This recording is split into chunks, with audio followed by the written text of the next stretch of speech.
find everything's kind of hooked up, right? But yeah, the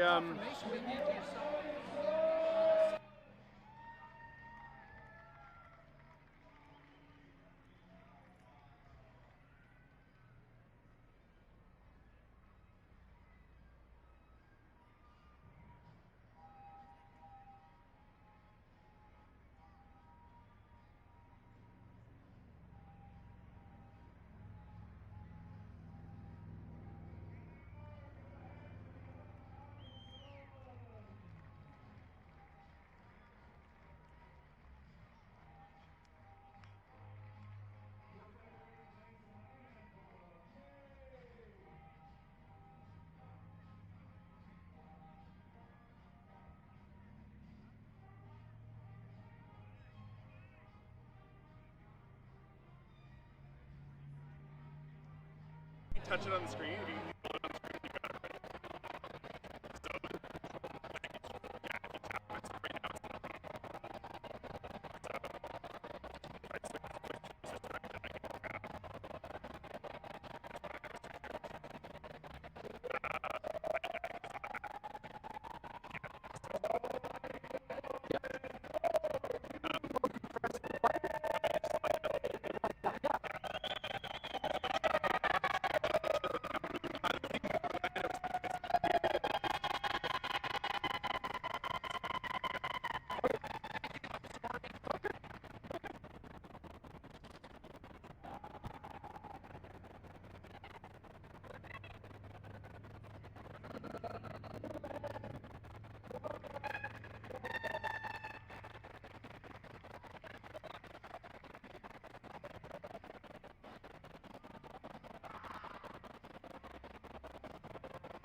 Hello, football fans. Ready to do this here, Paul?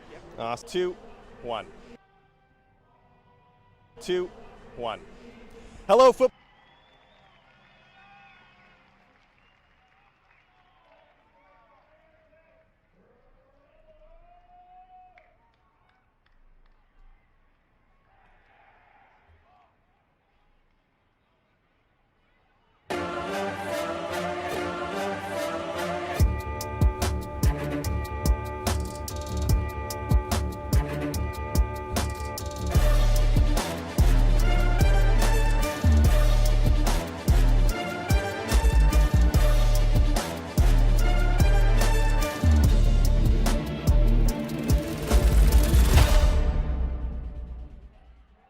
Hello, football fans, and welcome to Starlight Stadium here in Langford, British Columbia for today's Week 2 BCFC matchup between the Kamloops Broncos and the Westshore Rebels. Alongside my esteemed colleague and BC Football Hall of Famer Paul Short, I'm Tyler Bennett.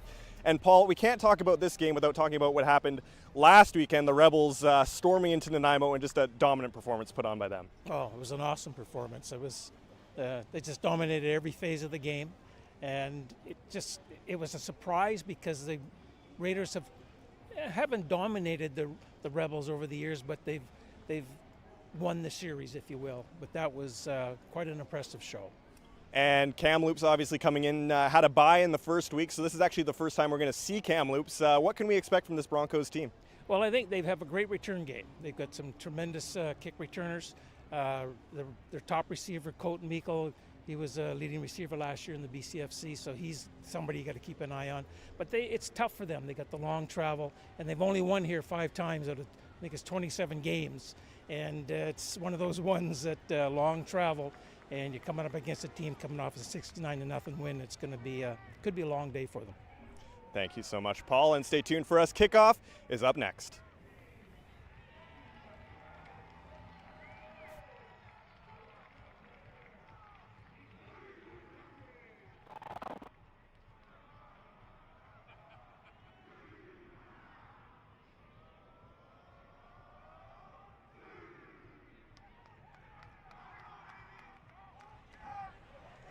And before we get to football action here today, we would first off like to acknowledge the wildfires going on in the Okanagan and the Kelowna area and all the families affected by the wildfires. And of course, all the frontline workers, the firefighters, everyone who is up there right now trying to make the best of a tough situation. Obviously, the Okanagan Sun didn't play last week, just not good enough conditions to play against the Langley Rams. And I know a lot of the team members, a lot of people have close families, so we just, before we wanted to get going, just give a shout out to them who are doing a tough battle up there in the Okanagan. Oh, absolutely, and a lot of brave individuals working on those fires to put them out. And I talked to the Sun prior to the game, and they haven't been outdoors all week. They had indoor workouts, but luckily none of the players or coaches were affected by any of the fires. So that was a good. They had some evacuations, mind you, but nothing really bad that happened to the football team. But we're glad they were able to make it today, because this is going to be one heck of a football game.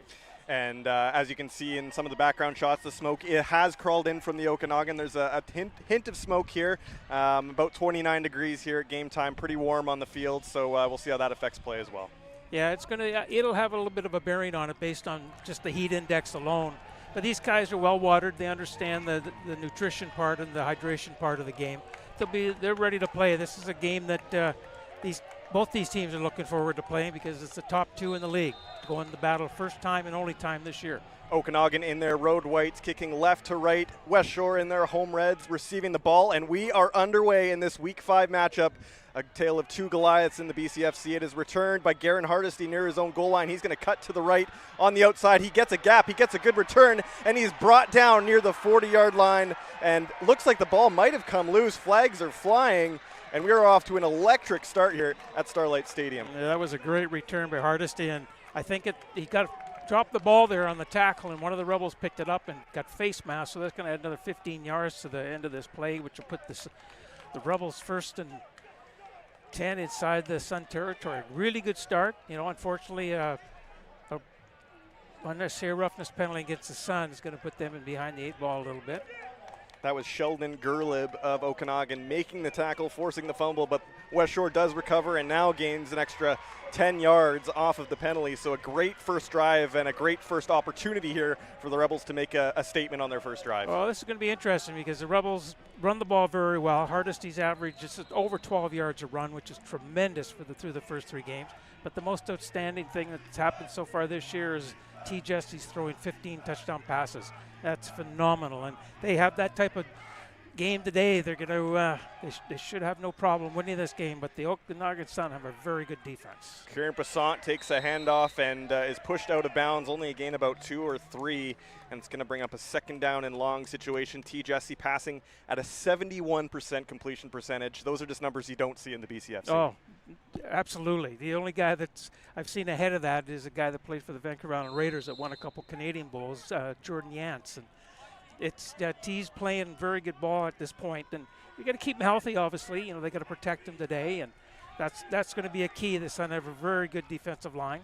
Here's a sneak play by Jesse. Does he get a first down? It's going to be close. We'll have to see where the yard markers go here. And looks like it's going to be a first down, but we're going to wait and see where the measurement is. It looks like we are moving the chains. It's a first down for the Rebels, and the drive continues. Yeah, that's a good start. You get the penalty, and you get your first down of the game. And you're well within field goal range at this point. So here we go. Lots of receivers at Jesse's disposal here. 3 on the right, 1 on the left, plus Garen Hardesty, always a threat in the backfield. Jesse going to step back and throw to his right. It's for Zion Brown. He makes the catch. Is he going to make a defender miss? He's caught onto him, and he's going to push for some extra yards, and it looks like he's going to be tackled right around the 25-yard line, and it's going to be close for another Rebels first down. Yeah, I think he might have got that one. Now, get just a basic out pattern, and he wasn't covered because they moved a running back into the slot area when the halfback had to jump that, and the corner went deep with the wide out, so he was wide open, enough yardage for first down.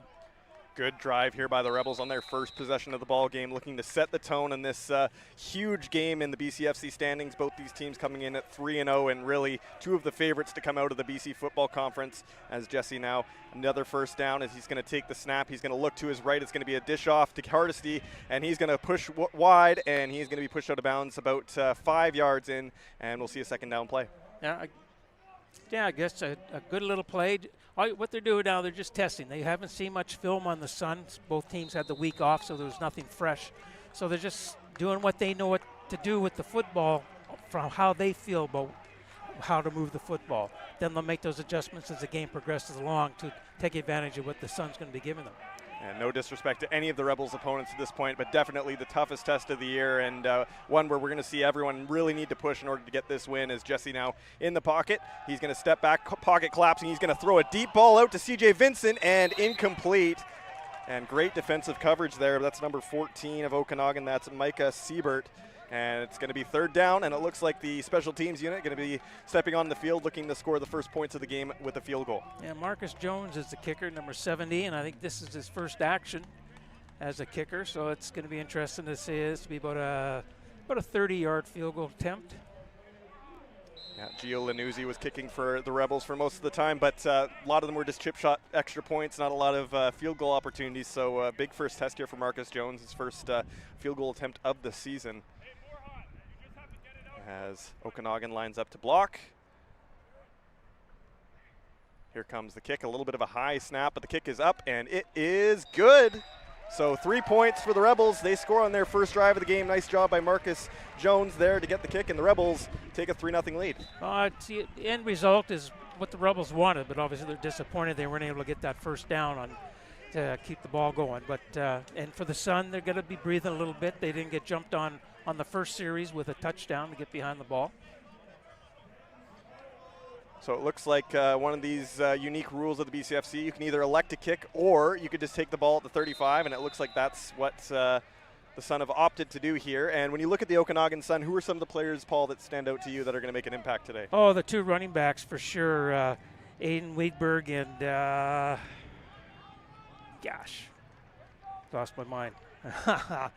Croker, quarterback, obviously. And here's the handoff, and here's a run that's going to gain about 5 or 6. Number 22, Aiden Wienberg, as we were just mentioning, he gets a good run up the middle, and it's going to set up a second and short situation. Yeah, just a run up the middle, but they're following. They got a really big offensive line, the Okanagan Sun, and they've always prided themselves throughout their history of being big up front, with quick feet. They've always had good coaching along the offensive line.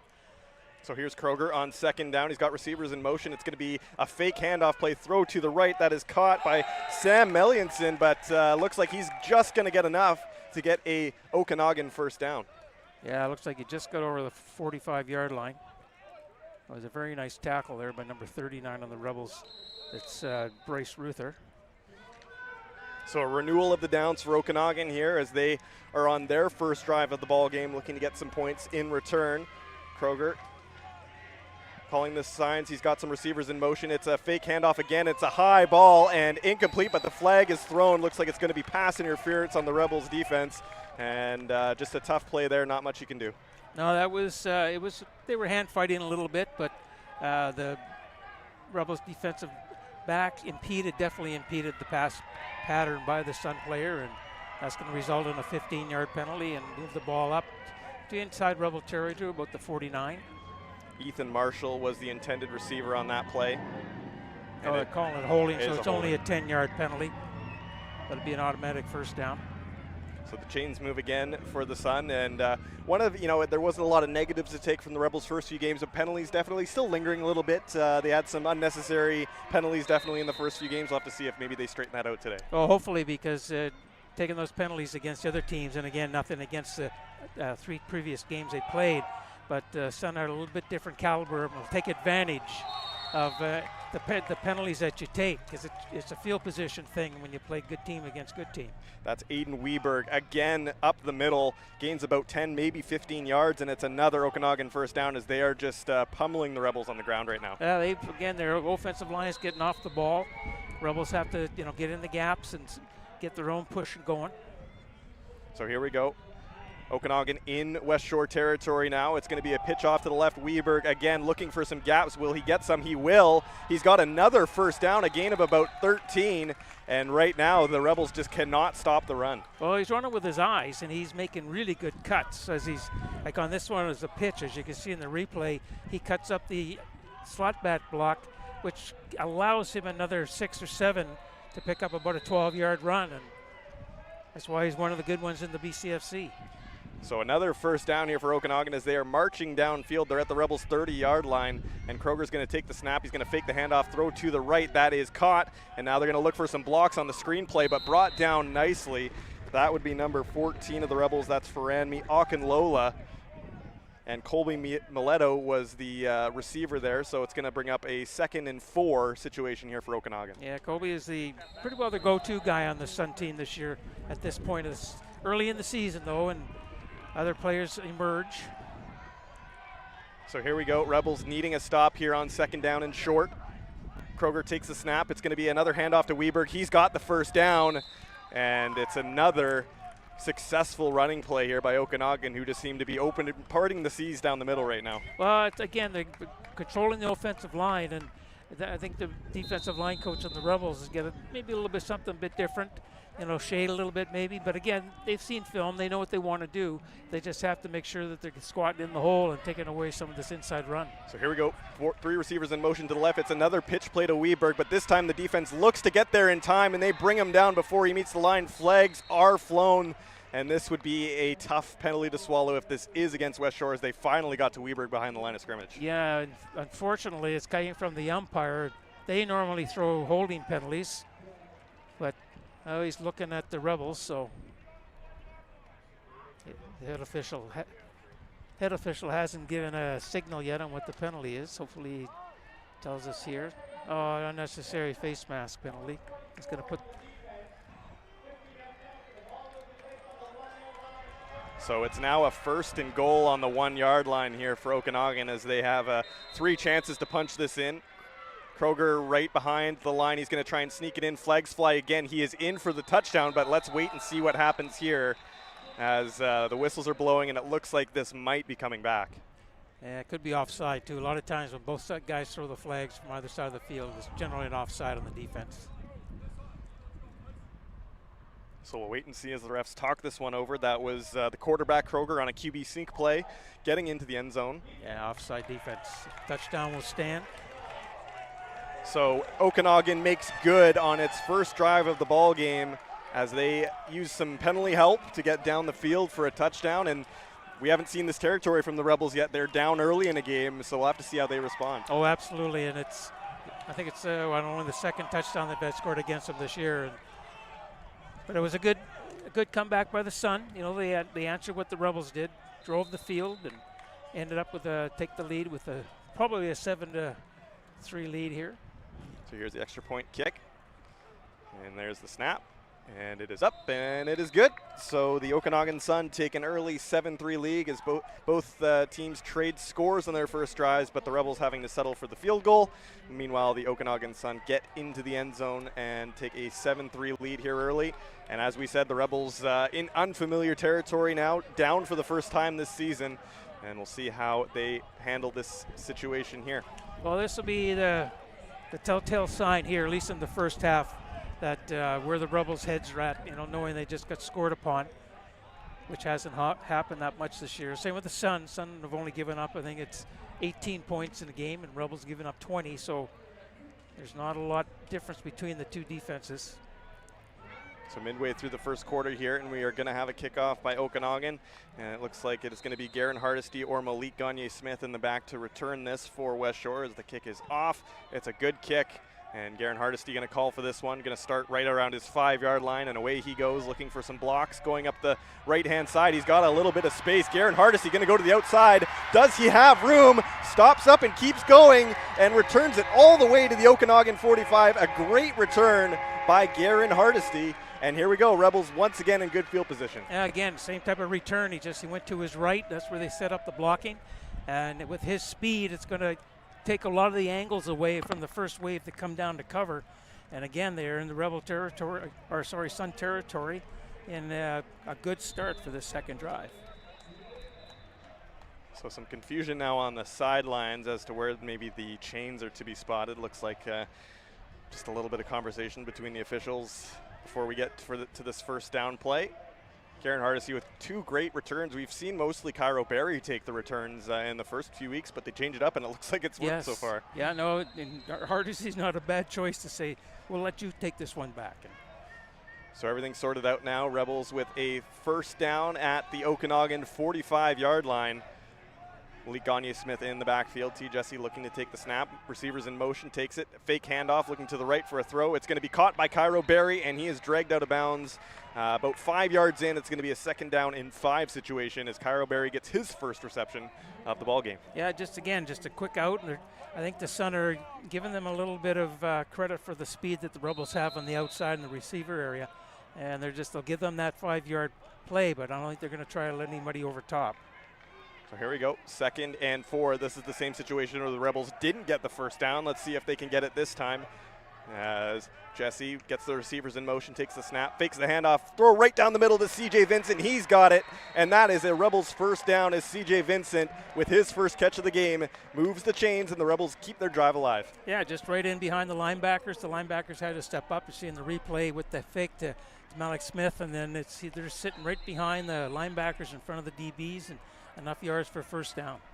That's one of the things with this Westshore team. So many weapons for Jesse to go to, and we've seen it week in and week out of just totally different looks each week, and it's hard to defend with. As now we're on a first down here. Jesse receivers in motion, hands off to Malik Gagne-Smith. He's looking, doesn't have a lot of room. There's a flag down. He only gets about 2 yards there. We'll have to see what comes of this flag, though, and tough sledding there from Malik Gagne-Smith. Yeah, I think they closed it down pretty quick when he got the ball, and I think this might be a hold against the Rebels. Generally, when it comes to the head official behind the play, that's what it is. So they'll take that one back. But like as you were saying earlier with T. Jesse, he seems very comfortable back there when he's throwing the football. And that's probably one of the game plans. It's the same with the Rebels' game plan against Croker, is to put a bit of pressure on him, make him move his feet, and find out how they are throwing the football, moving outside the pocket. And this will be one here, 1st and 10. I wouldn't think the Rebels will probably put this up, or 1st and 20, sorry. Yeah, deep drive here now for the Rebels. They need to make some good yardage here the next couple plays here.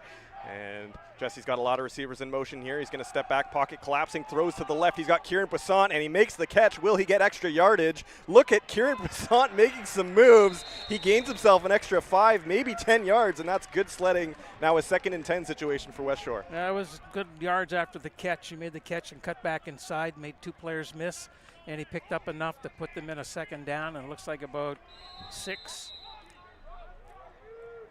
I got a nice little drive going here. That's, again, that's something the Rebels, they wanted to answer, and that looks like they have an opportunity here to add to their 3 points. Kieran Poisson with 3 touchdowns against Prince George the last time the Rebels played, and looking to keep the hot hand going here. 2nd down and 6 here for the Rebels. They need to get 6 yards to get a 1st down here. As Jesse gets the receivers in motion, fakes the handoff, throws to the right side. Lots of room for Cairo Berry, and he's got the 1st down before getting pushed out of bounds by Micah Siebert. Great play there by T. Jesse, 20 yards in 2 plays, and that really keeps this drive alive. Again, just an out. They're going to give you those plays, it looks like, and they're not going to try to prevent you from going in a little bit deeper than that. Roll the coverage. But yeah, just a nice pitch and catch. I think T. Jesse would love to do that all day if you're going to move the football 5-6 yards a chunk. So the clock rolling, 5.5 minutes left in this 1st quarter, and it looks like there's a whistle here. Could be a timeout, perhaps.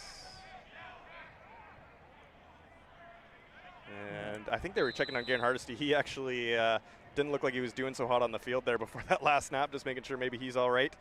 And they'll reset here for another 1st down and 10 at about the 12-yard line. Not quite 1st and goal as Jesse, lots of receivers as they spread out the offense here. Receivers in motion. Jesse fakes the handoff, throws to the right. It's Cairo Berry again. Can he get to the end zone with some blocks? He's going to go for it, and he's got it. Touchdown, Rebels. Cairo Berry into the end zone. Yeah, again, just another out. Cairo came out from he's playing lined up at left half and just went in motion a little bit and just ran a quick little 5-yard out. A good block on the outside, and see who made the block there.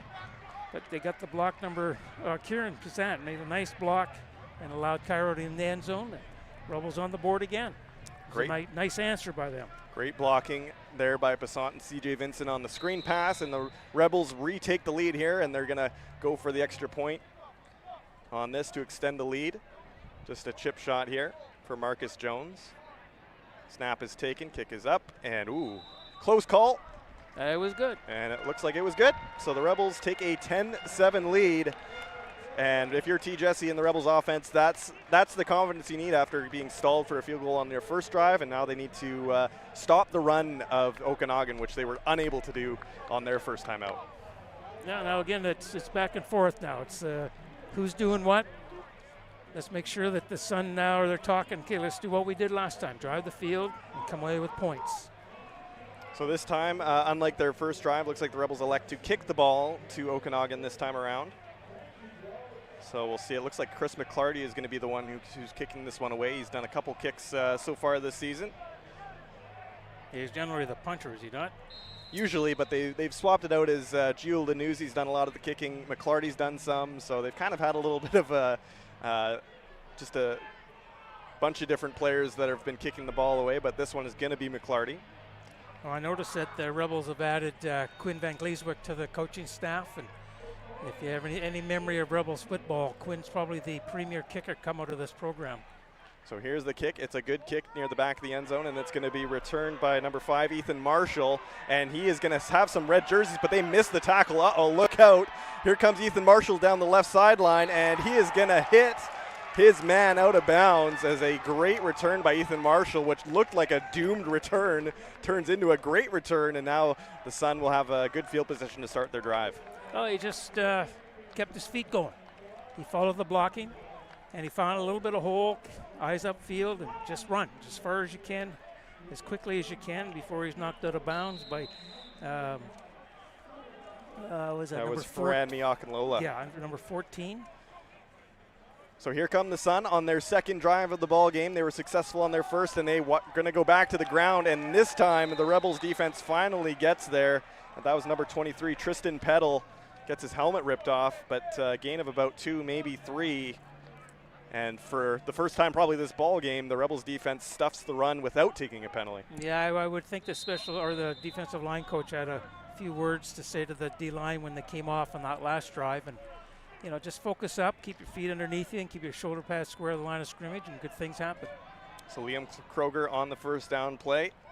Now sees a 2nd and 6 situation. He's got receivers in motion, going to flush out to the right, going to look downfield for a deep ball, and that is going to be caught. Number 13, Jackson Lynn, beats the zone coverage, and that's a huge first down play as Liam Kroger throws a dot, and Okanagan just keeps that offense on the field and chugging downfield. Well, the defensive back on the Rebels, it was number 6, Riley Burfalo, and he stopped his feet and allowed the receiver to just continue down the field. And I think if it was a pass over his shoulder, he definitely would have scored. So here we go. Now Okanagan into Westshore territory. Kroger takes the snap, fakes the handoff, dip off to the right. That's Sam Mellinson. Nice little hurdle, gets himself about 6, maybe 7 yards. Ooh, looks like and it's first down. That's a tough sledding there. And it looks like they do get the first down. So a great run there by Sam Mellinson on the pitch-off play, and Okanagan just not a lot of failures, a lot of success so far in this ball game with the ball. Yeah, and they've run that play about 3 times so far, and other than one that went over the receiver's head, the other 2 were good gains. So here we go, first down, Kroger hands off. This is going to be number 22, brought down in the backfield, DeMar Hohenstein making that tackle on Aiden Weberg. No flags on the play, and great play there by DeMar Hohenstein and the Rebels D. Yeah, again, they made him change his direction. He wanted to run a little bit off tackle, but they closed that down. He said, okay, I'm going to go outside, but the Rebels defensive backs filled pretty quickly to make that tackle. Tristan Peddle was the one on that. Now it's Aiden Weberg behind, and here is a huge second down play for Okanagan. Can Westshore get the stop? Kroger takes the snap, drops in the pocket. It's collapsing. It's a dip-off play, and it is dropped by Colby Mileto. You don't see that very often. And it is third down for Okanagan, a big stop by the Westshore defense. Absolutely, and Mileto was coming over the middle, and I think he took a peek just to see who was coming downhill at him, and might have just a little bit of lost concentration prior to catching that ball and securing it.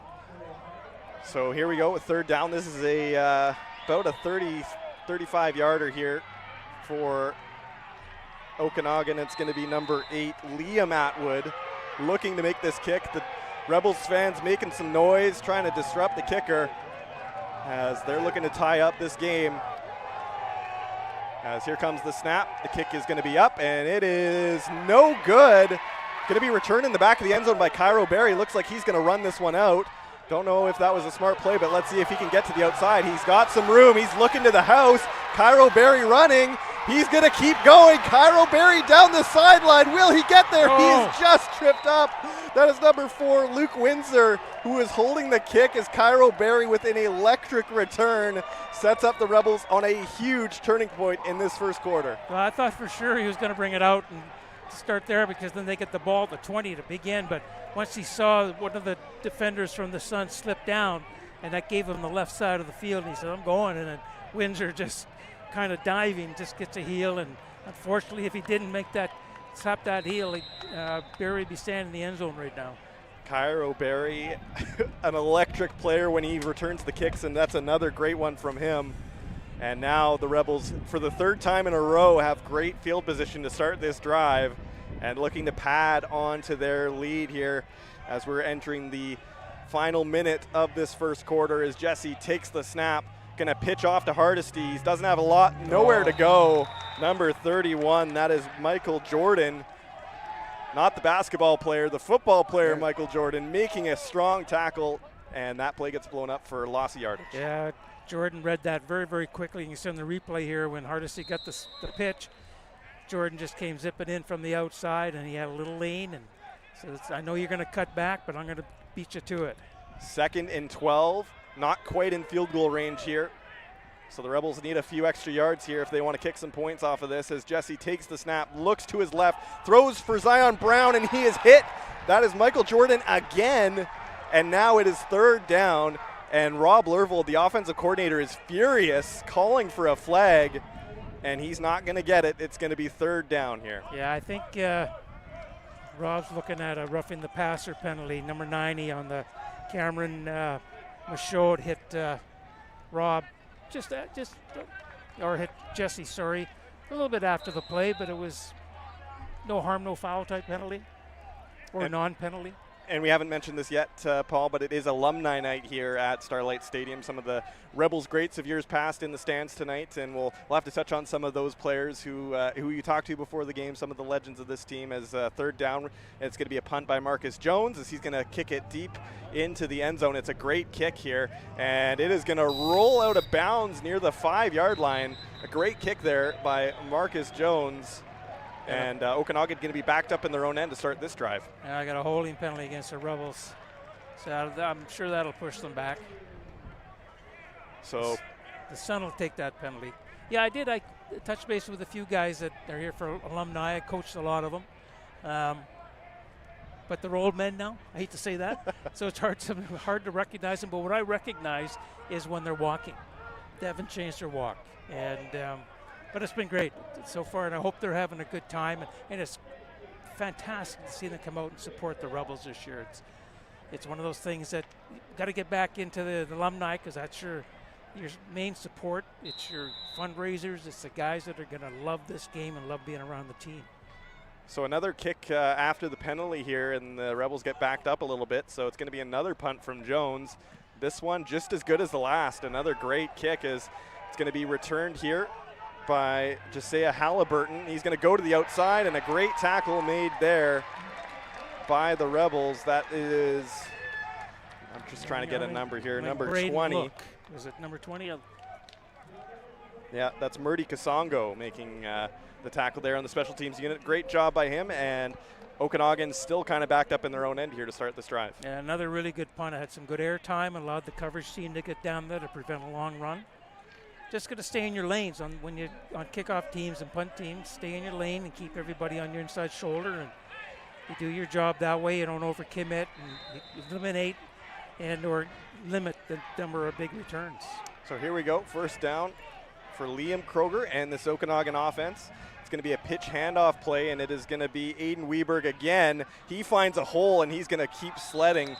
Gain of 15, and Weberg just seems like every time he touches the ball, he's getting a first down here for Okanagan. He's got great feet, and just watching him live here, you can see that he runs with his eyes. He understands what's going on around him. He knows his blocking, follows it, and just makes the cuts at the right time. And he's one of the premier running backs in the BCFC. Him and Hardesty and Reese White from the Valley Huskers.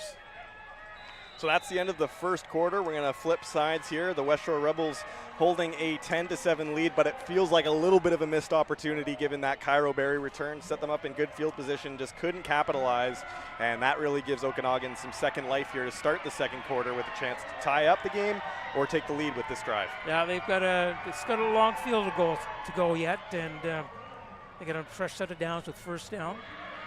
So you see where they stand here. There'll be anything they're doing. The wind will be in their face. So a little bit of an impediment.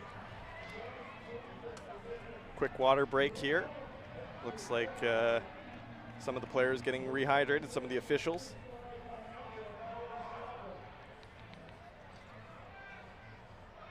As it is hot out here at Starlight Stadium today, a high at 29. Feels about 30-31. A bit of smoke still in here, and yeah, and in this rubber turf field, we've said it last time we were here, it just reflects the sun up into these players' boots and makes it a lot hotter than it feels like when you're on the field. It really does.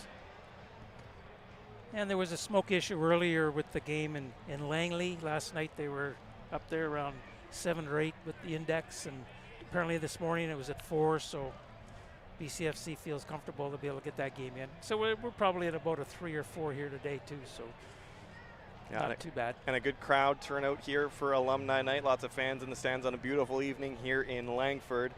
And just one of the premier matchups you're going to see in the regular season here. Obviously, the Rebels will make the trip to Okanagan later on in the season, but no, they don't. Oh, they don't. No, this is it. This is the one. This is the one. So the Langford fans getting a treat here by seeing a possible BCFC final right here in their backyard. And we are back to action here in the second quarter. As Kroger throwing to his left, it is dropped and incomplete. As that was dropped by Colby Mileto. That's his second straight drop for Mileto. as I thought maybe that was behind the line of scrimmage. Is it not a fumble if you throw it behind the line of scrimmage and it's dropped? Yeah, it must have been fairly close. Like you, I thought it was a lateral pass or backwards pass, but officials saw it differently. But again, they're trying to stretch the defense, allow these guys to find the little creases and cut through them. But I think the Rebels aren't a dumb football team, and they're going to recognize and make those adjustments. So here we go, 2nd down and 10 here for Liam Kroger. Hasn't faced that too much today, as he's going to have no running backs. He's going to flush out. It's a flip play, and here comes Weberg, and he has a 1st down. So a great play call there by the Okanagan offense, a little bit of trickery, and it's going to be a renewal of downs here for Okanagan. Yeah, that was just a little, Weberg went in motion, and as Kroger was sprinting out to his left, he pitched it back to him. You can see in the replay here, and everybody's moving to the defense's right, so obviously Weberg's going to have a little bit of territory, and the way he runs the football, he's got enough of the 1st down. Looks like our timing's going to be kept on the field. The clock will not be working, I would assume, with the timer standing down there. So here we go, another 1st down. Kroger hands off to Weberg, sheds 2 tackles, and still gets a gain of about 7 or 8 as Weberg just refuses to go down. Great run there by Weberg, and now it sets up a 2nd and short, and we have a player down on the field, so we'll take a quick break. Yeah, that was, just a tough run. Just up the middle, tough run. And it wasn't until Berfalo made the tackle on him, but picked up another good 6 yards and set them up in just short of midfield, the 53-yard line. 4 Rebels defensive players trying to make the tackle, just could not bring Weberg down, and he gains about 7 or maybe 8 yards, as can't get the number on this Rebels player down. Number 99 for the Rebels. That's Ted Wyndham Jr., as hopefully he's okay. It looks like he's going to be all right. Yeah, I got a little bit of a limp, so probably got maybe a Charlie horse, a twist of the knee or ankle. So he'll come off the field.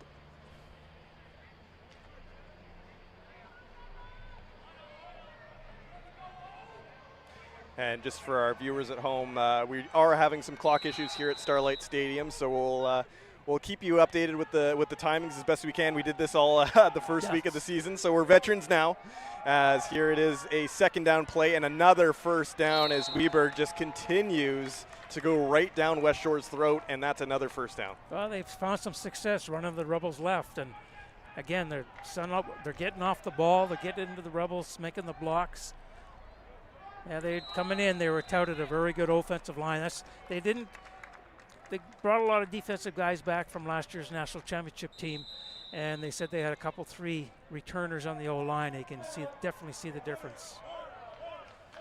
So it looks like a timeout maybe called here by Okanagan, or just a water timeout, but looks like we're going to have a break in the play here as the water bottles flood onto the field. Again, it's hot, it's dry, it's tough sledding out there for all those players and all the padding and the uniforms, and not a lot of room to breathe. And it allows, if this could be a scheduled timeout, to say we're going to take a timeout a couple minutes into the 2nd quarter, allow both teams to water up, and it also allows the officials a chance to grab some water, because they're on the field too. So as these players grab some water, we'll take a quick break away from this game as Westshore leads Okanagan 10-7. We'll be right back after these short messages. Yeah, my name's Harold Skadberg. I am co-owner of Viking Properties, formerly Pacific Coast Land. My name is Jan Egil Gulbrandsen. I'm a co-owner and partner with Harold in Viking Properties. We're fortunate enough to have Ben taking over more and more for us. He's been working with me for probably 4 or 5 years now, and the company is in good hands. My name is Ben Gulbrandsen. I'm the president of Pacific Viking Group Properties. So what we try to do is really provide the most square footage possible within people's price range and a very neutral palette so that people can come in and make their own mark on their own home.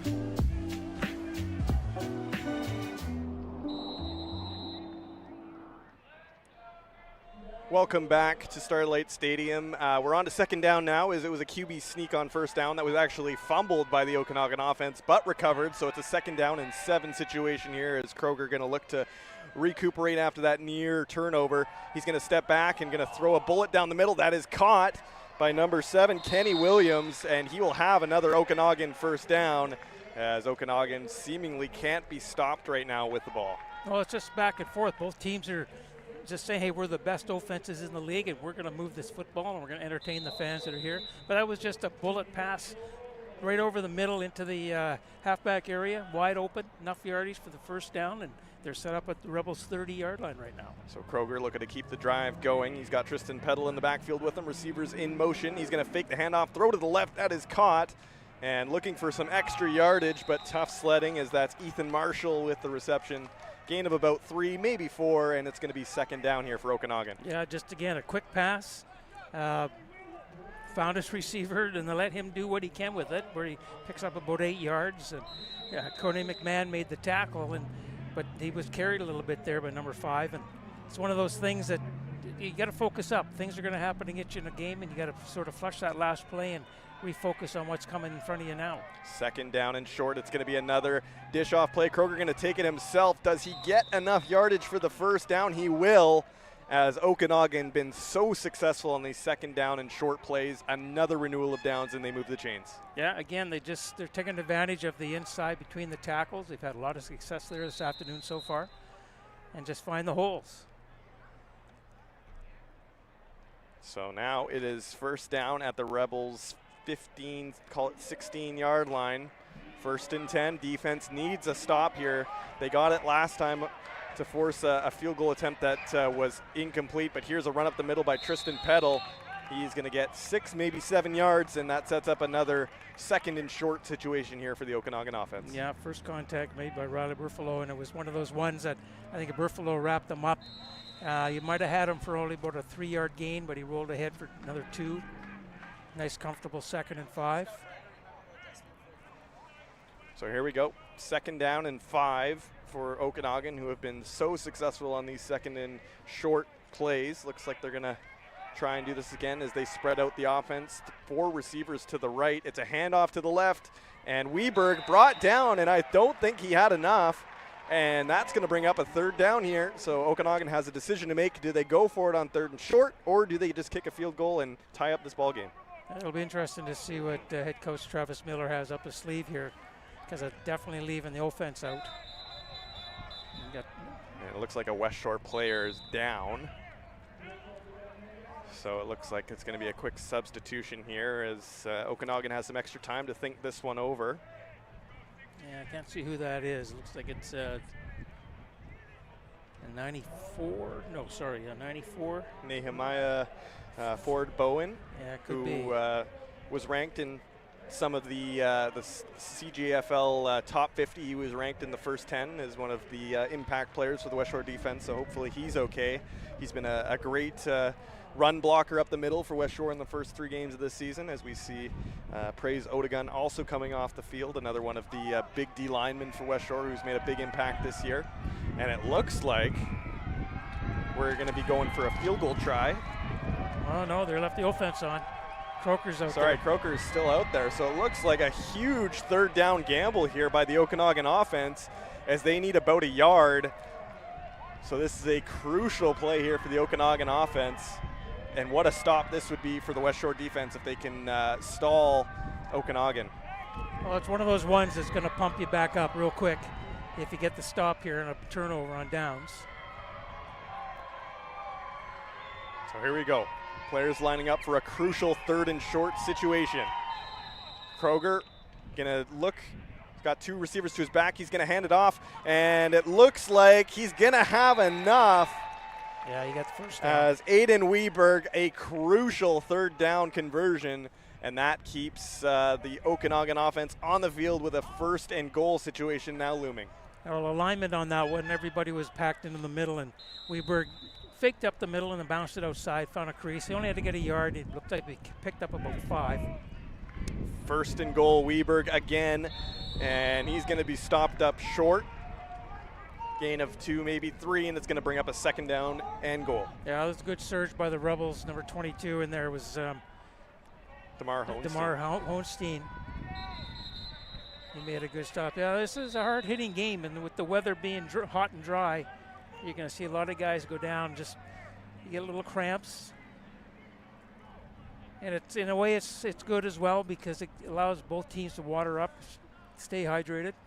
That's Caleb Cunningham on the field for Okanagan, getting some treatment. As the wind has started to kind of flow in here to provide a little bit of a breeze. It looks like Cunningham is going to be all right, limping off the field. Can't put much weight on that left foot, though, so hopefully he's all right.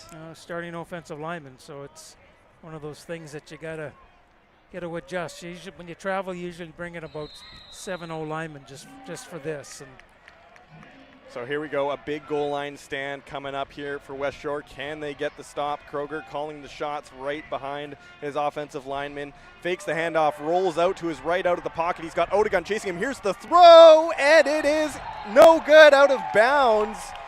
And Kenny Williams can't believe it, as nearly a touchdown for Okanagan, but just out of bounds. And that's going to bring up 2nd and goal. Well, it was one of those ones that Crooker, as he rolled out, Rebels took away any run that he had, and then the receiver just ran out of territory. It was too close to the sideline. It was a nice pass. He went up and got it. If he was another 5 yards inside the end zone, that would have been a score. So it's actually 3rd and goal now. So a huge play once again here, as Okanagan needs to get into the end zone. It's a pitch-off play to Weberg, and he is going to be stopped at the line. A huge stop by the Westshore defense, turns the ball over and prevents any Okanagan points getting put on the board. Well, that was, again, the defense. They came up strong there. It was going to be a pitch outside, called a stretch play, and then Weberg would just find the hole and make the cut. But the Rebels took away every cut opportunity and prevented the score. They're going to be started at the 1 yard line, but they've got the ball back and didn't give up any points. Very good defensive stand. Rebels have to be very, very happy. Cody McMahon was the first man in to make the tackle with some help, and now the Rebels need to start from nearly their own goal line, and this is a possible safety problem if they don't get far here. Yeah, that might be in Coach Dexter's mind on 3rd down, but right now he's thinking 1st down. He says, let's go get that 1st down. So a great defensive stop, as you see the Rebels only got about a yard out of their goal line here, so they need to get some yardage and fast, as Jesse sets up in his own end zone, takes the snap, fakes the handoff. Look out, here comes the pressure, and down goes Jesse. That's going to be a safety, and 2 points on the board for Okanagan. Yeah, he just, unfortunately, Jesse, as he set up the throw, he double clutched the pass, and then he didn't have any time to reset the feet. The sun was right on top of him. So just like that, this game is a roller coaster ride as the Rebels force the turnover but end up giving up 2 points on the safety, as Jesse just nowhere to throw, the pressure coming too fast, and now the Rebels need to kick the ball back to Okanagan, only down 10-9 with about 10 minutes left here in the 2nd quarter. Yeah, again, the good defenses make things happen, and it's one of those ones, you know, as T. Jesse, the top passer in the BCFC, with him double clutching there, you recognize you're playing a good team. They're going to recover, and they resulted there in the safety. So looks like they're going to take the ball at the 35. Westshore just their bench trying to recuperate here after a huge moment of exuberation, getting the stop on 3rd down, and then right back to getting to the grind of giving up the safety, and then now it's a 1-point game, and yeah, your opponent has the ball, as Okanagan will elect to start with the ball at their 35-yard line. Liam Kroger back out on the field. And Westshore defense looking to get another big stop here, possibly get the ball back in their quarterback's hands, not on the goal line, as Kroger has lots of receivers to his right, 2 to his left. And he's going to hand the ball off up the middle. And Tristan Peddle going to get about 5 yards here. So it'll be 2nd down and 5 for the Okanagan offense. And looks like someone is down there on the Okanagan side, as that's Sam Mellinson, one of the receivers, slow to get up, and looks like the trainer's going to have to come back out here, as we've seen a lot of trainers getting in some action here in the 2nd quarter. Yeah, that play there again, the run up the middle, get your 5 yards, and you get a nice manageable 2nd down and 5 to go. Yeah, I think it's a hard-hitting game. You know, we're a little bit of ways from it, so we see it, but you don't hear it. And when you're down there and you see it and hear it at the same time, you know they're bringing the leather on every play. But so far, a fairly clean game. There hasn't been, at least in our ear shots, a lot of yapping after the play, and because those are the silly penalties a lot of teams take that end up hurting you. So here we go, 2nd down and 5, where the Sun have been so good today. Can they get another conversion here? As Kroger's got 4 receivers to his left, 1 to his right. And he's got, fakes the handoff, another deep ball here, and oh, nearly brought in. That was number 5, Ethan Marshall, looking for the one-handed grab. Can't rein it in, and it's going to bring up 3rd and 5. Special teams units out, and it looks like for the first time today, the Okanagan Sun are going to punt. Going to punt the football. That was good coverage there by Kazongo on that play, and Croker threw where it had to be. It's just, again, run out of real estate, passed a little bit too high.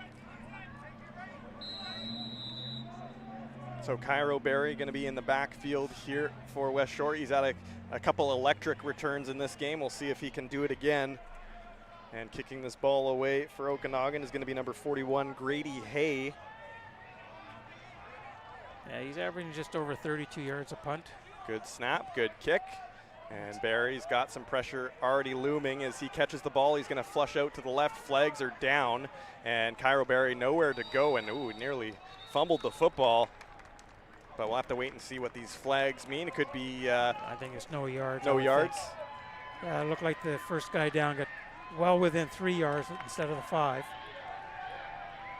So we'll wait and see what the officials have to say on this one. As you can see on the replay, Cairo Berry right there had defenders pretty much right in his grill from the moment he touched that ball. And that is the call. It's a 15-yard penalty.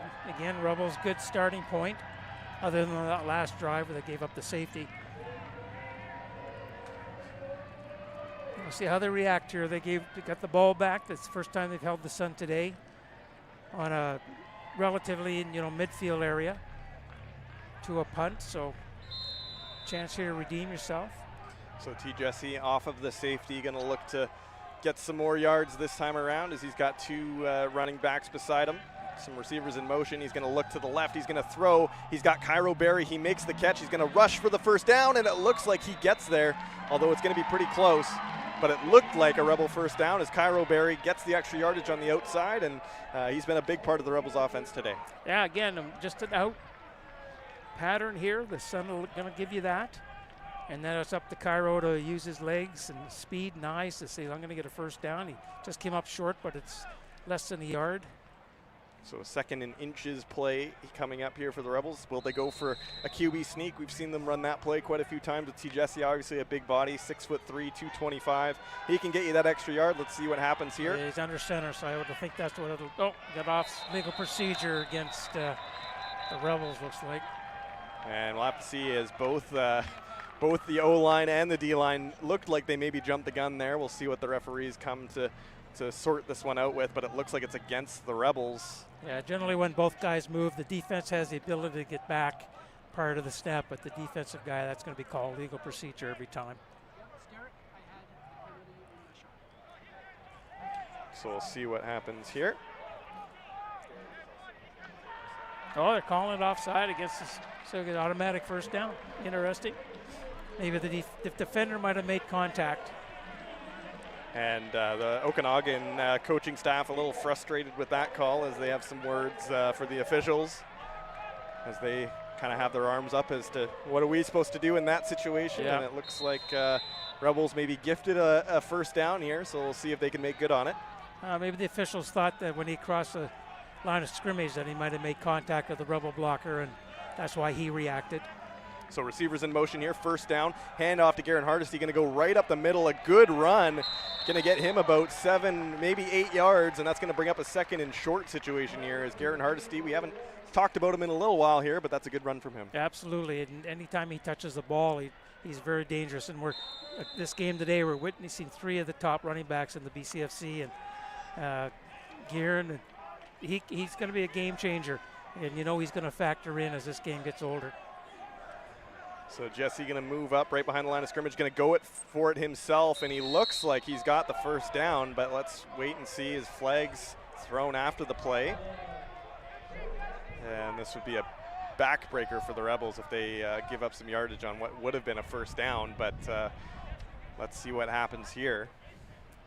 It came from the head officials, so it could be 2 scenarios that I see, a tandem buck or a hold against the Rebels. And head official bringing out head coach Dexter Janke of the Rebels, so I'm not sure what the conversation could be about here. That's what we should get, is communication between as they're talking here. Mic up the referees for sure. We know for sure what's happening. So we'll see. I'm assuming if he's talking to Dexter, it's a penalty against Westshore. You would think. You would just think. But we'll see what happens here. Yeah, it hasn't given any signal, so that's kind of I'm kind of puzzled that he's talking to the head coach and without signaling what the infraction was. So it looks like a little bit of a meeting here. But the Rebels have backed up on this play, so I'm assuming that the penalty is against Westshore. But again, we haven't had any official word. Here it comes.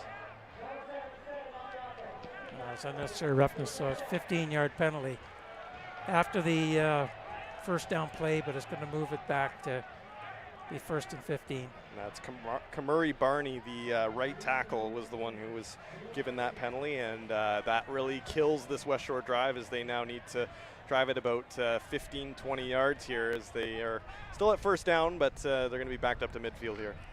Well, it's, again, one of those things, you get a little frustrated. The game's full of passion and emotions, but you got to be a little bit smarter than that, because this is a game where a penalty like that can be between a win and a loss. So here we go, first down and about 10 here. Flags fly, could be an offside play, but it's going to be a handoff here to Hardesty. Look at the hurdle! That's coming back. I think Barry was offside. And Hardesty firing up the crowd, but unfortunately I think this play is coming back, but an explosive run there by Garrett Hardesty. He's such an athlete. He catches the ball and he's accelerating right now, and he's got so much speed going. His eyes and his ability as an athlete to jump and change direction is amazing. But that was offside against number 3, Cairo Berry, which unfortunately negates that really great run by Kieran. And so Westshore forced to keep backing up here. It's going to be another first down, but this time at about 1st and 15. 1st and 15, yeah. That play even fired up Westshore Whitty over there in his, I don't know what you call him. The new mascot you're talking about. The new mascot, yeah. Kind of looks like Alien and a back catcher all at the same time. Don't tell him I said that. So here we go, 1st and 15 for the Rebels. They've been backed up on 2 straight penalties. Jesse going to need to gain some yardage to hand off to Hardesty again, and this time going to be brought down with about a gain of 4 and another flag thrown. Is this against the Westshore Rebels once again? Oh, no, it's against the Rebels. They look at the Sun bench to want it declined. So another penalty, and Westshore really needs to rein this in, as every play they're seeming to get a flag thrown on their side. That's so 3 in a row. It's holding. Yeah. So now it's 2nd down and about 12, and Jesse really going to need to make a play here to keep this drive alive, as it just seems like the Rebels kind of shooting themselves in the foot here. Every time they get some yardage, they're just bringing the ball right back. Well, it's interesting because it's a lack of focus, and the importance of this game should be in their minds. You got to be very disciplined, but things happen. They're still kids, and they're playing a game they love to play, and sometimes, like I said, your emotion takes over. So receivers in motion, no flags thrown on this one as Jesse dips off to Poissant. He's got a long ways to go to get the first down, and he's got a lot of white jerseys in the way, as he's only going to get maybe 5 yards. And that's going to bring up a 3rd and long situation as the special teams unit comes out for Westshore, and ultimately a bit of a stifled drive for them. Yeah, unfortunately, because they had a couple first downs during that drive that were pushed back because of penalties. But this last play was really intelligent play. It was a lot getting the ball in your best receiver's hands, make something happen, get some blocking out in front of him. And the Sun reacted quite well, even though he made the first couple guys miss. This will be the 2nd punt for the Rebels today, and I think it's the 2nd punt. Yeah, I believe so, as Marcus Jones going to make his 2nd punt of the day. Good snap, good hold. And this one, a bit of an awkward kick, going to go right towards the sidelines and going to be right out of bounds at about the 30-yard line of Okanagan. So the Sun going to get the ball at their 30-yard line and look to make something happen here. We're into the final few minutes here of the second half. Again, we don't have the official timekeeper's time on us, but our operator Paige doing her best in the truck. Thank you, Paige, for your hard work in there trying to fly blind. And just about 5 minutes left or so here in the second half. Yeah. First half.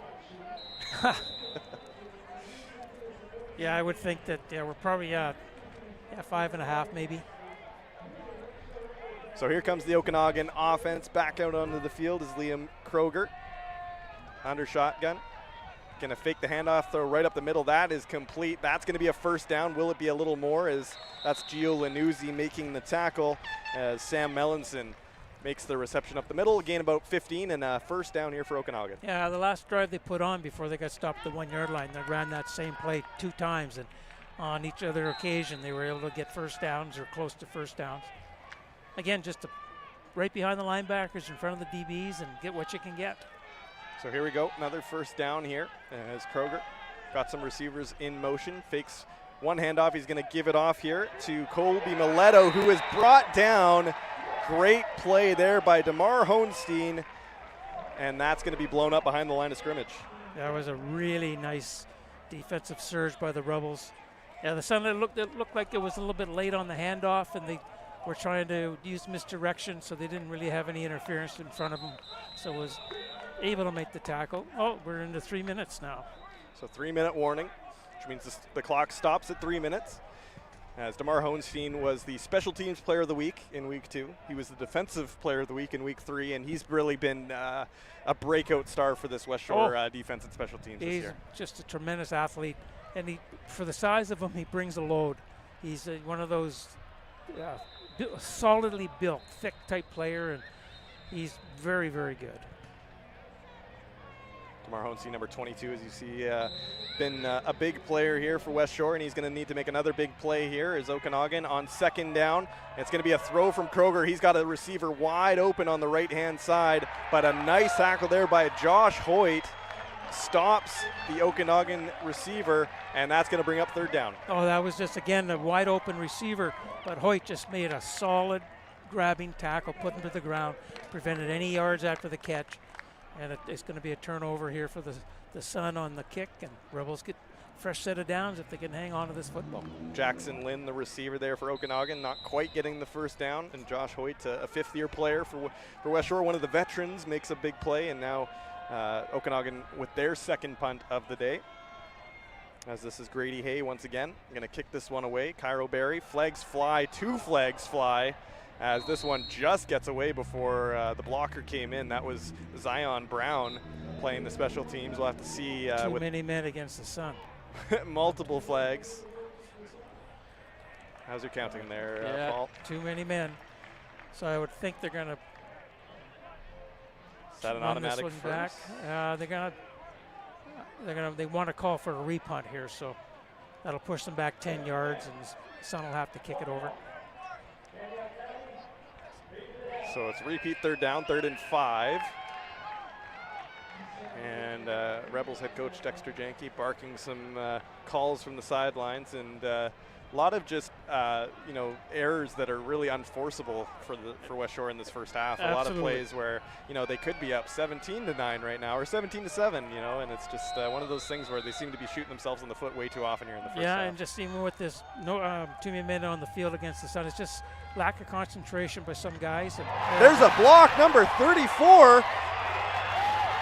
And look out, he drops the ball again, and oh my goodness, is that now Okanagan ball? No, yards aren't gained, so it's going to be the Sun football, the Rebels football at that point, the first down. What a play and what a block. And that play had about just everything in it right there as the Rebels special team unit forces the block. I don't actually have number 34 on my program. It was a 34-24. I thought it was 34, 20. Joey Riome blocking the kick. He fumbles the ball about 15 yards. And now this is another opportunity for Westshore. Can they convert? And we haven't seen a lot of it so far today, but Okanagan doesn't make a lot of mistakes like that, so they need to capitalize on this one. Absolutely. That's one of the things that the Sun don't do. They don't make a lot of really silly mistakes. That's why you're a champion.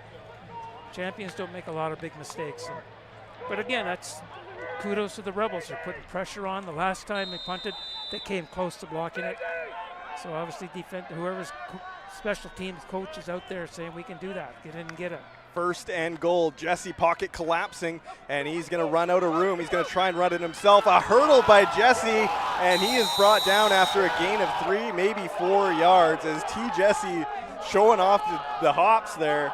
You don't see a lot of quarterbacks doing that. Absolutely, and I think he said the hardest, if you can do that, I can do it better.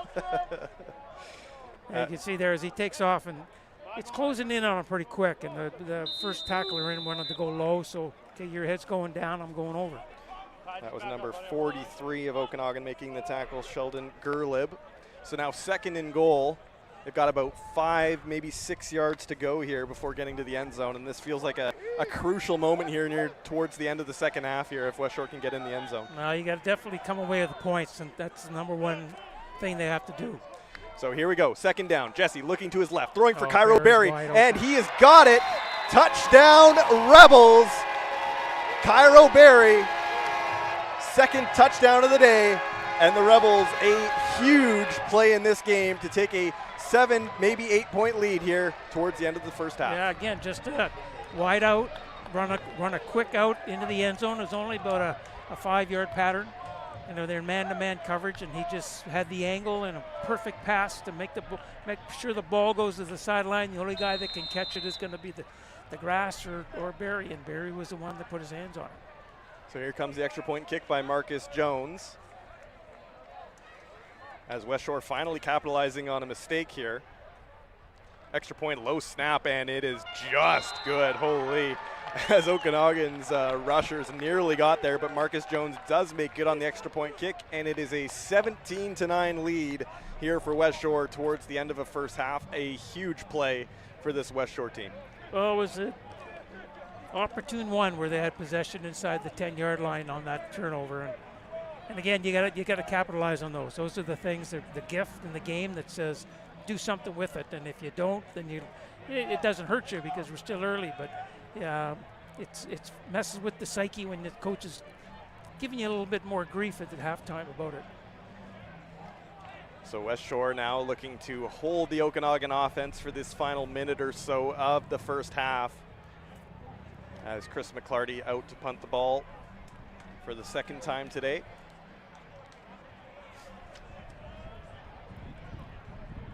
And what a ball game we've had here in the first half. Just a roller coaster of ups and downs for both teams here, and it's proving to be a real good preview of what we might see later on down the line at the Cullen Cup final later in when it's going to be a little colder than it is today. Absolutely, yes. So, yeah, generally it'll be the last weekend in October, and again, not sure what the plan is at this point, where they're going to move the game last week between Langley and the Sun that was canceled because of the fires in Kelowna.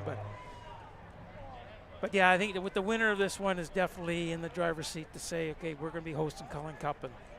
But you know, it's still half a season to go, and a lot of things can happen. For sure, as that was Joey Riome making the tackle on the special teams unit, and Okanagan going to start this one at about the 23-yard line, and we're going to look to see what the clock is. As this is always the confusion when we don't have official scorekeepers running the clock, is that there's a little bit of confusion on the field here as to how much time is really left. But again, the officials do have the official time on their watches, but we don't have their watches, so we're not quite sure. But it is a first down here. Liam Kroger under center, fakes the handoff, throws up the middle, and incomplete. As that was number 14 of the Rebels breaking that one up, which is Faranmi Akinlola. He's been busy today, and that's a big breakup. Brings up 2nd and 10 here. Yeah, that was just, again, one of those crossers that the Sun's been running all day, and it was number 6, Sam Mellison, that just couldn't keep his hands on it, but it was Crooker obviously was right in his back pocket to make the tackle and incomplete pass. So the defense getting some support from the home fans here as Kroger under center for second down, backs up, pocket collapsing. Here comes the pressure, a deep throw, and it is broken up. Josh Hoyt making a great play as Ethan Marshall was the intended receiver, and the 5th-year DB makes another crucial play here. I think the Rebels or Sun going to have to punt here.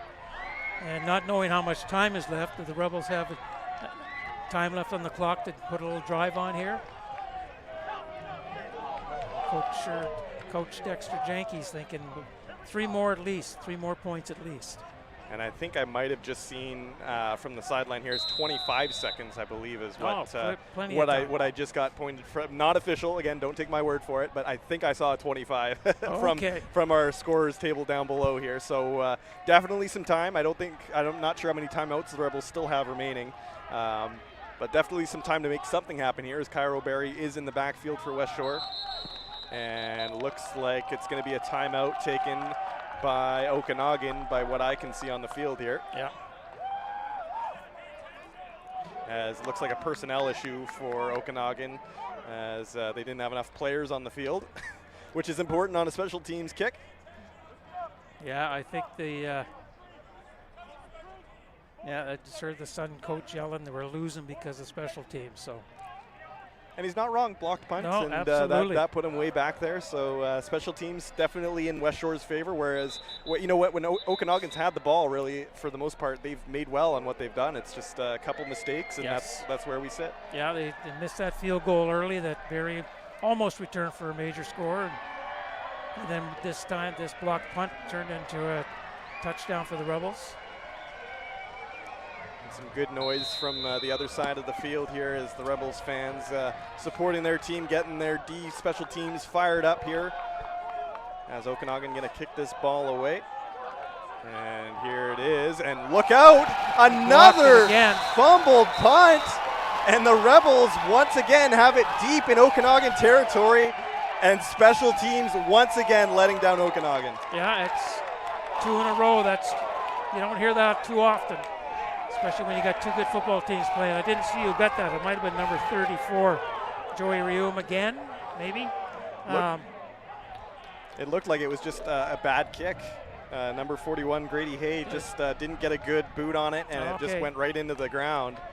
And how about this for a turn of events? Westshore again in striking distance with about 20 seconds left. Can they get into the end zone and make this a 2-score game where it was 10-9 about a minute ago? Yeah, and it's one of these things that game could be over on this touchdown if they score a touchdown here. So here we go. Rebels looking to capitalize on another Okanagan special teams mistake. Jesse takes the snap, hands off to Hardesty, going to his right, breaks a tackle, stiff arm, and he's going to be thrown out of bounds. Only a gain of maybe 2 or 3, and I just heard 15 seconds remaining on the clock. Okay, got a couple plays, two more plays, one good one, and then see where you are. Might have to kick a field goal. Hardesty just nowhere to go as he was wrapped up pretty early there. Great coverage by number 21, Tyler Turner of Okanagan. And now it is 2nd down. And it looks like still about 10 yards to go here for this Westshore offense. Hardesty in the backfield. Jesse gets his receivers in motion, takes a snap, looks to his left. It's for Cairo Berry again. And he just drops it in and out of the hands, and that's going to bring up 3rd down. There comes your field goal try. Oh, he was wide open too, and again, Jesse put it in the right spot, just over the shoulder, keep it away from the defender, and he just bounces off his hands. Just couldn't grab it. You don't see that very often from Cairo Berry, but that's going to bring out Marcus Jones, who's actually been pretty busy in this first half to kick a field goal, and this would separate themselves from a 1-score game. If they can convert this, this is about a 20-yard kick. Bit of a chip shot here. So Okanagan looking to get in the way of this one. Ethan Picard sets it up. Marcus Jones kicks it, and it is blocked. That is number 48 making that one. Oh, look out. It was a – hold on a minute. Did we just get a lateral into Westshore hands? It did. He pitched it back. He was going to step out of bounds. He thought he'd pitch it back to his own guy, to where they could keep going here to see where it's going to be. So Philip Palmerin blocks the punt, and Okanagan just gives the ball right back. So that should be Rebel football. We're just waiting to see what happens here as this game has had everything in it so far. And it looks like the Westshore offense is coming back out. Yeah, that'll be 1st down because there was a fumble recovery by the Rebels at the end of the day. Wow. So I've seen a lot of football games. I don't know if I've ever seen that. Well, especially the last few series, to where it's 2 block punts. Now we have a block field goal try, and then the turnover right after back to the Rebels. So the officials do signal it is Westshore ball. I'm just waiting to see if I can get a time. I thought I heard 101, but that would push us back a whole minute from what we had. Yeah, I can't see that. But let's just play with it. We're down to first down here. The Rebels definitely have some time to get a score here. As Jesse on first down, looking to his left. Kieran Passant wide open on the left side. He's got it, and he's got some extra yardage, and he's going to be stopped there. Is he out of bounds? Yeah, should be out of bounds. That'll stop the clock. As number 14, that's Micah Siebert making the tackle, as Kieran Passant wide open on that first down play, and Westshore gets another first down. Yeah, again, just an out, just running out. The center going to allow you to catch those, keep everything in front of them. Don't give up the touchdown. But that allows you to get out of bounds as well to stop the clock. Yeah, big play there by Kieran Passant to stop the clock, get out of bounds, and it's another first down from the Okanagan 12-yard line. And Jesse's got Garen Hardesty in the backfield with him. Receivers in motion, takes the snap, looking to his left, pocket collapsing. He's going to roll out to his right, still looking, going to throw on the run, and it is knocked down. Great defensive play. That's Romero Reed. Last year's BCFC sack leader, Romero was. And Jesse didn't get a lot of help on that one, didn't have anybody open. I just heard 35 seconds left on the clock now, so I'm just trying to relay what I'm hearing out here. But regardless, second down and 10 here for Westshore. Once again within striking range after a blocked field goal where we thought the ball would be out of their hands for this first half. Another opportunity here for Westshore. But special teams have kind of ebbed and flowed here in the end of this first half. And now Jesse's got 2 people in the backfield, takes the snap, pocket collapsing, going to throw deep for Kieran Passant, and he's got it! What a catch, Kieran Passant! Touchdown, Westshore, near the end of the first half. That was just a tremendous pass, his 3rd touchdown pass today.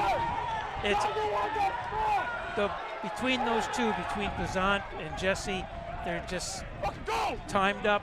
They understand each other. They know each other. They're intricacies, and they just make things happen. They're just 2 good athletes playing for a very good football team.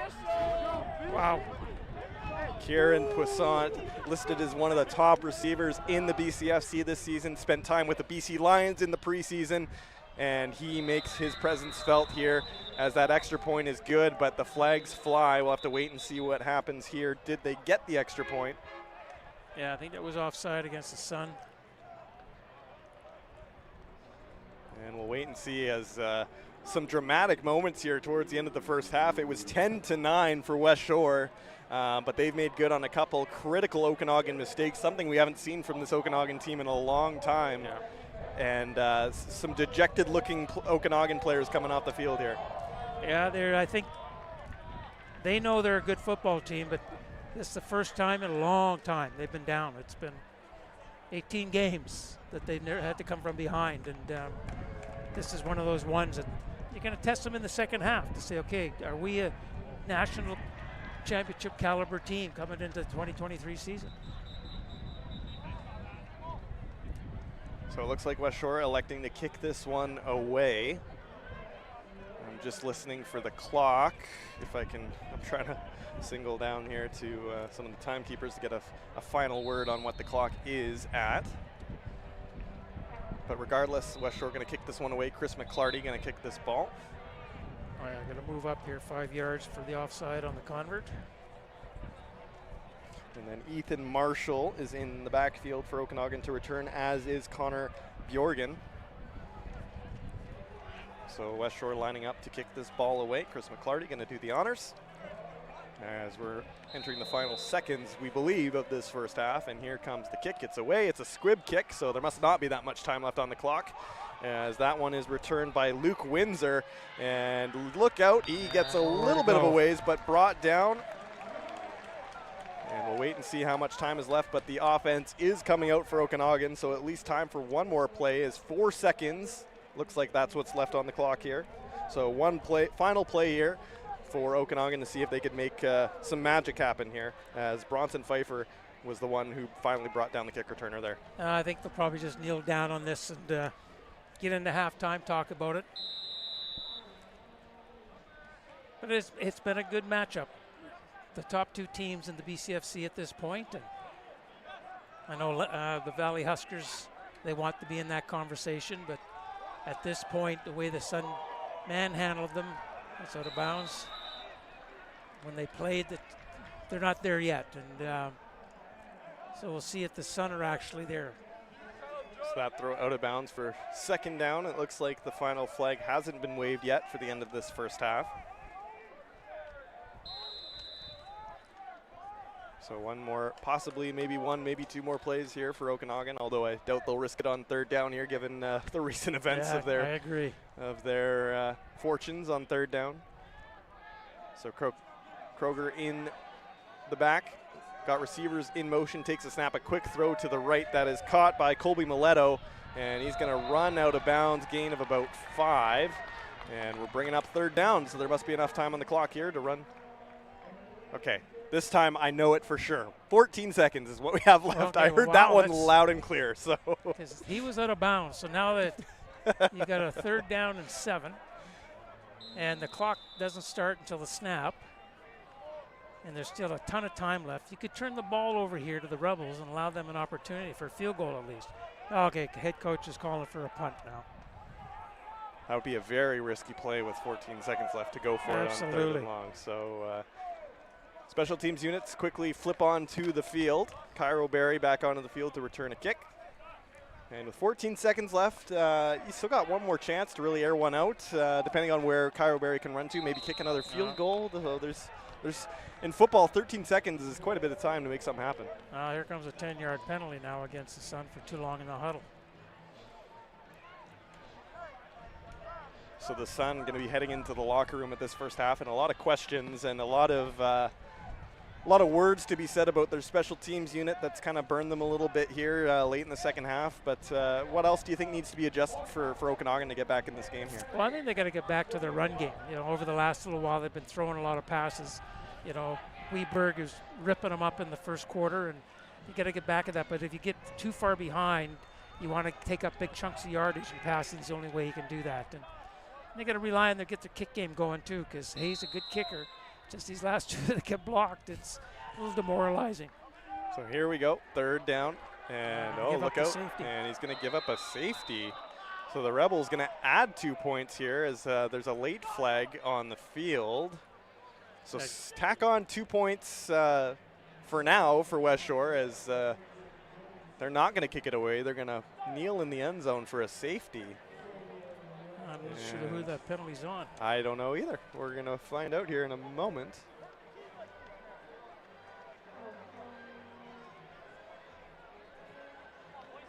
But regardless, another 2 points given up here by Okanagan, and there's 1 second left on the clock. So they're just going to kick this one away, and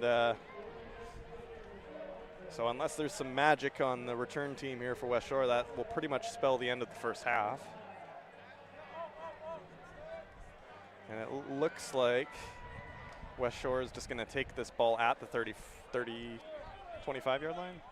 Oh, they must have an unnecessary roughness against the Rebels. Oh, objectionable conduct.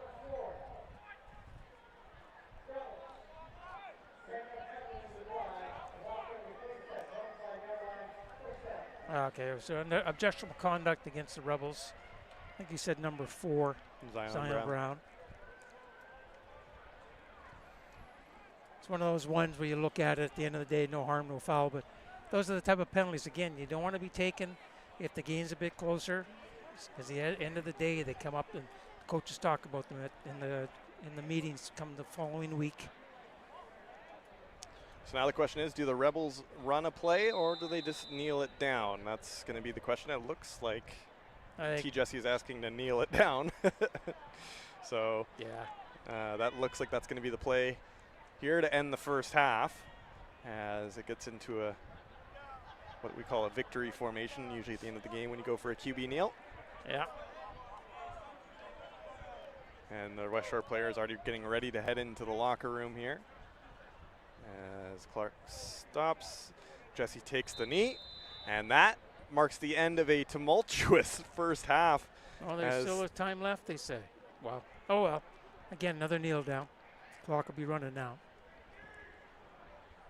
Again, we have no official timekeeper keeping track for us as now I'm seeing the wrap signal from our unofficial timekeeper on the field, and there's the flag, and that will end a tumultuous first half for Okanagan as the Rebels take advantage of some special teams mistake, put up 2 scores in the last few minutes of the second quarter, and they lead by a score of 26-9.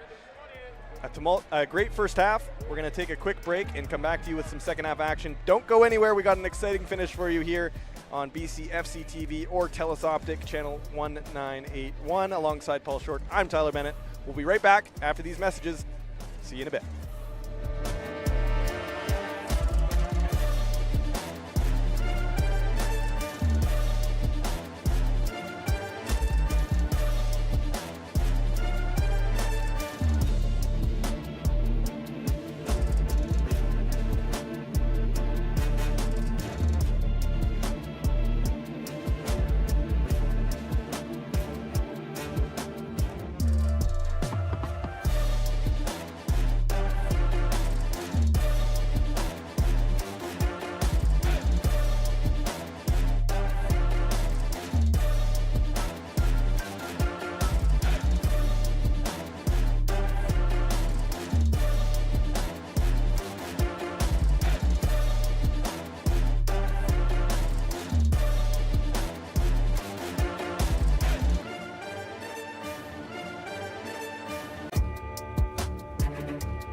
My name's Harold Skadberg. I am co-owner of Viking Properties, formerly Pacific Coast Land.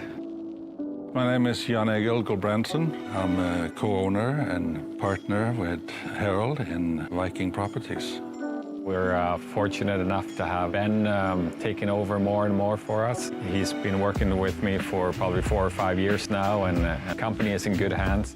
My name is Ben Gulbrandsen. I'm the president of Pacific Viking Group Properties. So what we try to do is really provide the most square footage possible within people's price range and a very neutral palette so that people can come in and make their own mark on their own home.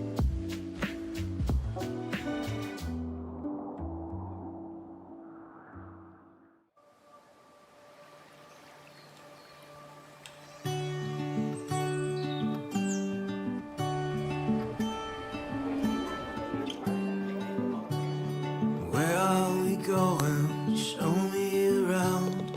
Tip of our fingers, well, I never found all of the places we'll go where we are. Doors shut and open, well, life's never far behind. All these places are known to me. All these things that we'll see when we go.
And welcome back inside Starlight Stadium here as we're getting set for the start of our second half here on Alumni Night for the Westshore Rebels, as Paul Short, my colleague, just was on the field. Some of the Rebels from the past, some of the great players who have come and gone through this program are in attendance for today's game, and the Rebels experiencing a 26-9 lead heading into the second half. A fortunate lead given that both their last 2 touchdowns came on really some big errors from the Okanagan special teams unit. So it was 10-9 Westshore for the majority of the first half, and then 2 lucky scores that the Rebels capitalized on in the second half. A bit of a roller coaster as we saw some blocked punts, some blocked field goal attempts, some lateral fumbles. The first half had just about everything, and now it's Westshore's job to clamp it down and find a way to seal the deal here and hand the Okanagan Sun their first loss in 19 games. As Paul Short just rejoins me in the booth for Alumni Night. You met with some players of the past. If you had to pick out some names that you're happy to see here today, who would you bring out? I mean, there's probably 100, but all of them. There's guys I haven't seen. When I was coaching the Victoria Dolphins in 1977, and one of the players was there. Rob Fee was one of the best safeties ever to play junior football, in my opinion, in Victoria.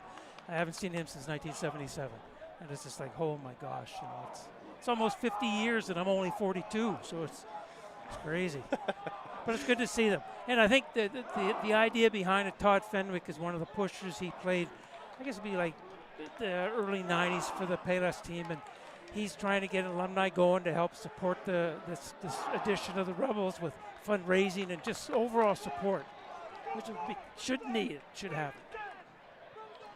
So as we tee off the start of the second half, I mean, what are the keys to the second half if you're Okanagan and if you're Westshore? Well, I think with the Okanagan, they're going to have to make sure that they do a little bit of their offensive work in a hurry. I'd like to see them get back on the ground. That's where they had the good success. But you're down 26-9. You got to get back in this game quickly. And for the Rebels, just keep playing. Keep playing. You know they're going to be throwing the football, so just keep everything in front of you. Let them meet up the clock. Doesn't matter if you win 26-25. It's still a victory. So here we go. The Rebels in their home reds going to be now kicking from right to left, and Okanagan in their road whites are going to be receiving and driving from left to right to start this third quarter.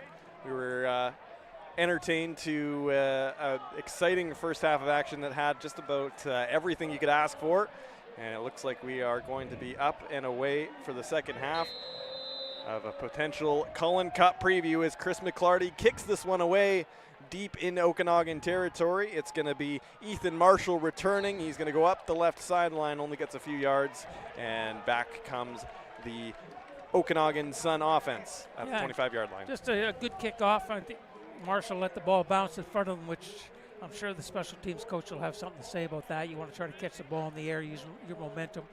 But it looks like the clock's up running at this point, so maybe we'll be official this afternoon. We'll be able to see a clock.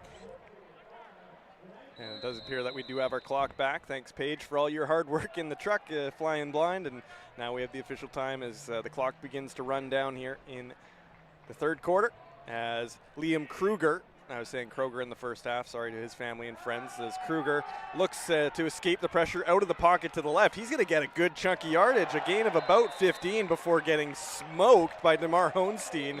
But a good run there by Kruger, and it's a Okanagan first down. Yeah, he dropped right back, and he put his foot in the ground, and he wanted to throw the football, but then he decided to take off to my left, and he was able to pick up a good 12 yards for that for first down.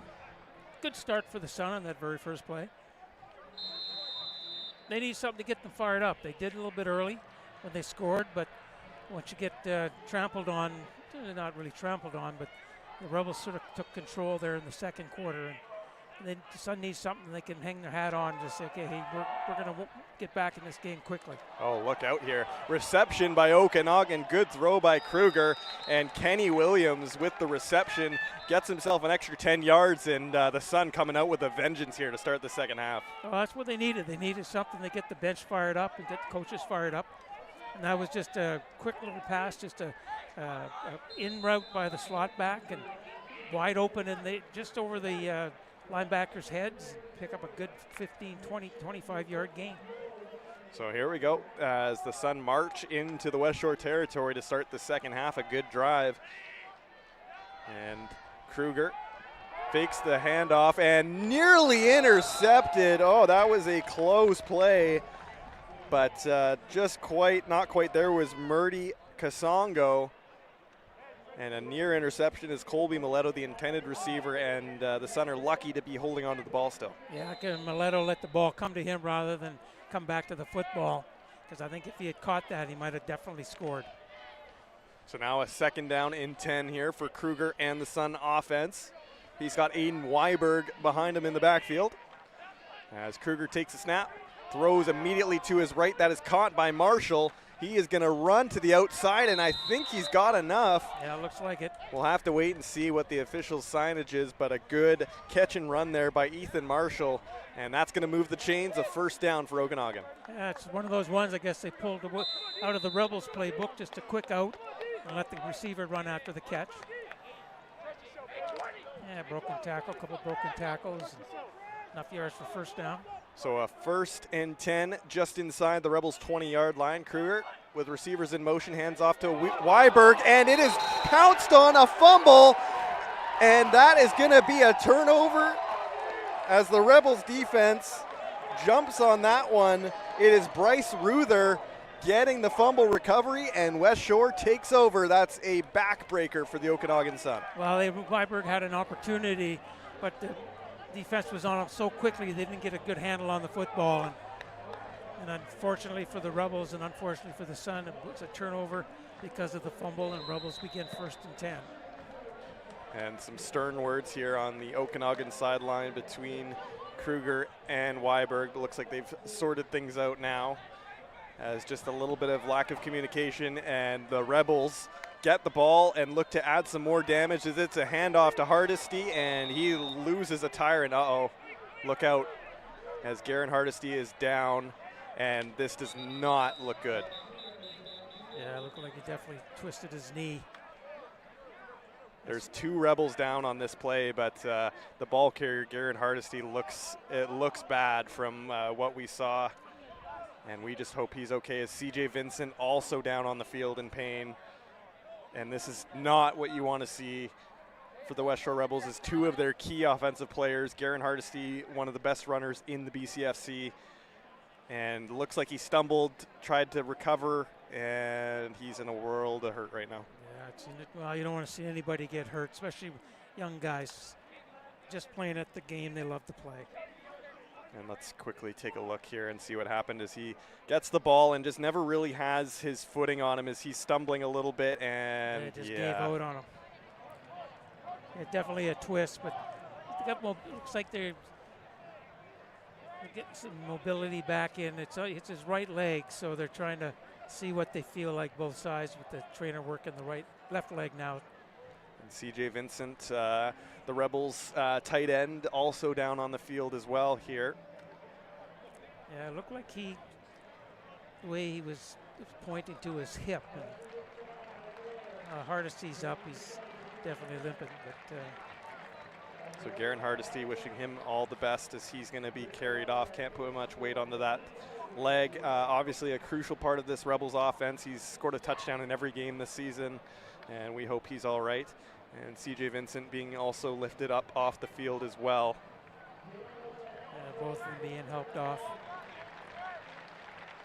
Yeah, you don't want to see any of these guys go down, and Hardesty's the engine of the team, and you lose a little bit of the heavy pulling with that, losing your big engine. But Alex Smith's a pretty good running back as well, so he'll be the feature back until Garen's ready to go again. And we'll keep you posted if we hear any news on how they're doing. As Malik Gagne-Smith now shot into the lead running back role beside T. Jesse, number 30 in your programs, as Jesse takes the snap here on second down and short, going to throw it out to Zion Brown. That is caught for a first down down the right sideline before being dragged out of bounds by Devin Guy. So Zion Brown with the reception, and a first down here for this short-handed Rebels offense. That was a long pass. You consider he's on the left hash, and he threw that all the way across the field. Jesse's got such a strong arm, and accurate arm too, even on long passes. So here we go, Rebels with a fresh set of downs here near midfield at their own 40-yard line. And maybe some extra receivers coming onto the field who haven't seen as much action now. As Jesse takes the snap, hands off to Malik Gagne-Smith. He's going to try and go up the middle. He's going to break a couple tackles, and he's got a first down. Great run by Malik Gagne-Smith, and you always say running with your eyes. That seemed like a running with your eyes play. Absolutely, and a good running backs do that. They've been trained that way, and Gagne-Smith coming out of Mount Doug, he played that way with the Rams, and he's continued out here on the Rebels. You do lose the experience when like with Hardesty when he got injured there, that a replacement in Gagne-Smith isn't a drop-off. So here we go, another fresh set of downs. It's Gagne-Smith up the middle once again, this time only getting about 4 yards. And Malik Gagne-Smith, his first year with the team, and he's already racked up 23 rushes, 189 yards, 8.2 yards per carry, and he's also got 2 touchdowns. There's nothing wrong with that. He's not a backup by any means. No, that's for sure. So here we go. It's a 2nd and 6 scenario here for the Rebels. And Kwame Franklin going to be on this close sideline here. As Jesse's got 3 receivers to his left, 2 to his right. Receivers in motion. He steps back, pocket collapsing, going to throw deep for Kwame Franklin. He's got it. Great reception, and he's got some room to run as Kwame Franklin goes into the end zone and extends the Rebels' lead. That's a touchdown, a huge one, as the Rebels force the fumble and go down the field and extend their lead. It's now 32-9. Again, just a long pass. Made the catch, and the defensive back with the son, number 14, Micah Siebert, just kind of gave up on it, and Kwame was able to break the tackle and finish it off, finish the last 20 yards for the major. Kwame Franklin, 6'5", 200 pounds, out of Halifax, Nova Scotia. He's got 2 TDs on the season, make it 3. Yes. And the Rebels going to kick this extra point and look to make this an even bigger lead, as the Sun starting to look a little dejected on the sidelines here as this lead just grows. The extra point is up. The extra point is good. And the Rebels now extend their lead to 33-9 as just a great show on offense by T. Jesse, finding his receivers, some good running, and really the Rebels offense has really turned up the heat here in the second half. Yeah, they got that fumble there that on that the Sun had that drive, and then you put a little bit of a dagger in here when now you're leading 33-9 with about 10 minutes to go in the third quarter, and you got the Sun players they're going to be dejected. They got to maintain their focus. This is still a football game, and it's not over till it's over, and a lot of things can happen. You saw that in the first half, 2 block punts, missed field goal. And the Rebels sideline, their fans fired up, and they should be, as they're seeing the national champions kind of being handheld here by the Rebels offense, and for the first time in what seems like forever, the Okanagan Sun are just kind of looking up like, what do we got to do here? Absolutely, and I think that's the difference. Is when you travel, it's difficult to travel. Same-day travel is very difficult. So they're going to be looking at this and saying, okay, what did we do? What do we got to do? So McClarty kicks this ball away, and that is going to be received. And looks like only a few yards to give. Is instantly in there is Joey Riome making that tackle. It was Isaiah Halliburton on that reception, on the kick return. Not a lot of room. And so now this Okanagan Sun offense back on the field after the fumble.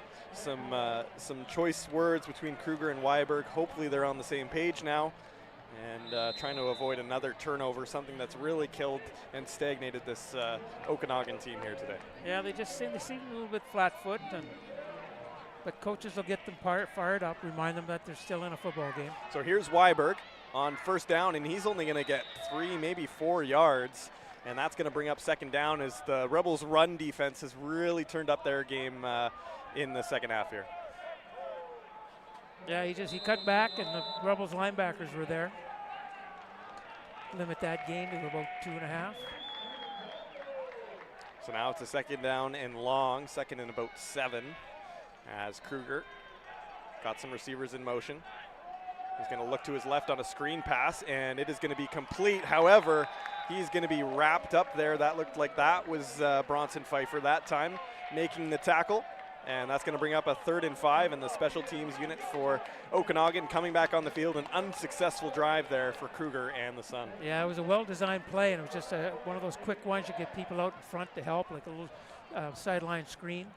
But Pfeiffer was able, as he was going down, get a grab of the foot, and the receiver went down, and now they got to give the ball back to the Rebels.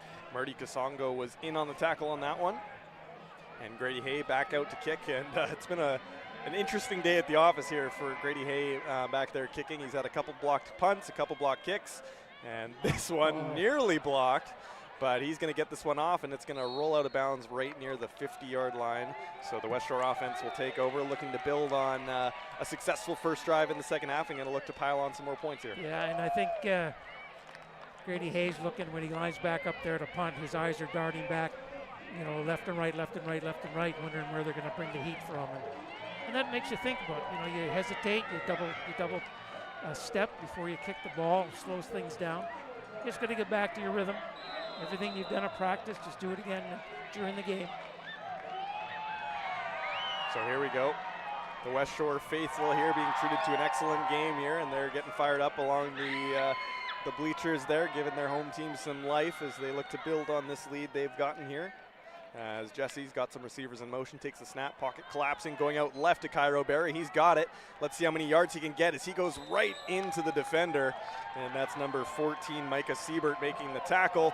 But that's going to be enough for a Rebels first down. Yeah, Micah made sure that he got the tackle this time. Last one when Kwame scored that touchdown, he was a little nonchalant. And so he made sure he put Berry on the ground this one. But not after a big gain. It still gives him a first down in Sun territory. The 49-yard line.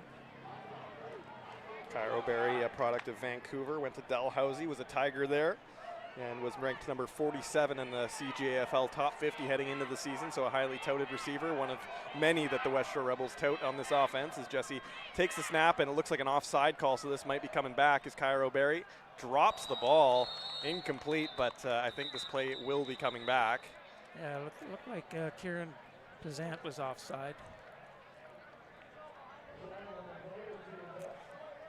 Yeah, Barry, along with being a really good receiver, is one of the premier kick returners in the BCFC, and he's a danger every time he steps on the field.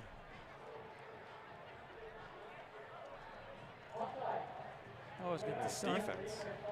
So the defense takes a penalty here on the offside call, and that's going to be an automatic first down here for the Westshore offense. So a little bit of a bailout opportunity here for Westshore to keep that going. And Cairo Berry last year had 500 yards for 6 touchdowns, and this year already he's got 6 touchdowns. Yes. So he's had an electric start to the season, and he's going to look to build on that here. And he's got a pretty good guy that throws him the ball too. So outstanding player from 2022, T. Jesse. So here's a handoff to Malik Gagne-Smith running up the middle. He's going to get himself 5 or 6 yards. He's going to be very close to the first down marker. And we're going to wait and see if it needs a measure. Got one of the blockers down here. And there's another player down on the field here. Is the training staff getting extra work here? It looks like this is going to be second down and short. But pretty close. I think they're going to measure.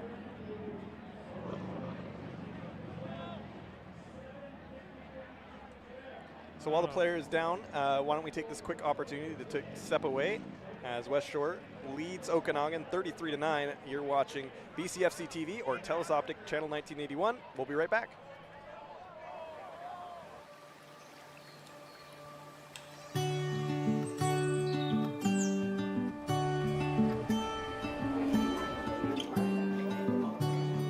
Where are we going? Show me around.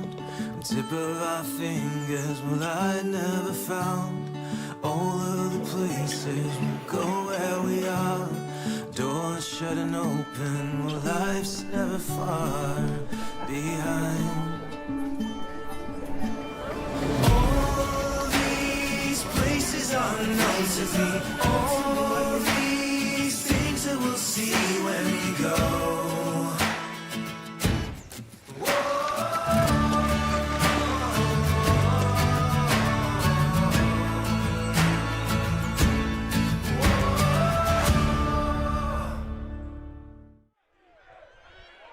And welcome back here. It's a second and short after the measure, so the Rebels just needing a few inches here to renew their downs here as Jesse takes the snap. He's going to back up. He's got pressure coming. He's just going to duck this one away, and that is going to be short as Cairo Berry, the intended receiver, but not enough on that as the pressure coming in on T. Jesse just gets rid of it, and that brings up a third and short scenario. Yeah, I think you're going to see the ball in Gagne-Smith's hands in this one. Oh, no, maybe Jesse line up under center and just do a quarterback sneak, but this would be huge if the sun could stop them here. But the mountain's getting steeper for the Okanagan Sun, being down 33-9. So big stop here. If Okanagan get it, Westshore just going to look to get a couple of yards as Jesse under center. He's going to sneak it himself, and it looks like he's got it as the ball came loose right at the end of the play, but I believe Jesse was down. It's going to be a first down for Westshore, a successful QB sneak play, and Jesse just so versatile that, you know what, if he can't throw it, he can also run it too and get you that extra yardage. Oh, he's a big boy, and he's able to, you look at his legs and get some power behind them. And again, he's a quarterback. The coach isn't going to put him in a situation where they got to rely on his legs on every play because he's got such a powerful big arm. But, he eats up a lot more yardage quickly when he throws the football. So here we go, 1st and 10, Jesse under center. And a late snap here, a little bit off timing. Is Gagne-Smith going to look to make something happen, but he only gets about 4 yards on that play. And just a tough one. That was number 43, Sheldon Gerblig, that really came in hard and really good high tackle onto Malik. As you see on the replay, just a little bit, the snap came quite a bit after Jesse called for it, so the timing was a little off on the handoff, and only a few yards to get there, but it's still a second down and 8 here at the Okanagan 36-yard line. When things like that happen, your mind is going, what the heck happened? But everything else is happening quickly in front of you, so you have to get yourself back focused very quickly. Receivers in motion, Jesse stepping back, lots of pressure coming. Here's a throw across the middle, and it is caught, and that is going to be a touchdown. great pass by T. Jesse. That is to Pharrell Yakam Kenvac. And the Rebels pile onto this lead as they are making a statement out of the reigning national champions as T. Jesse puts it on a dime and the Rebels just keep on pounding. Yeah, again, just one of those passes that it was right there. He's running a little post pattern, and it's right there. Nice pass. I think that's Jesse's 5th touchdown.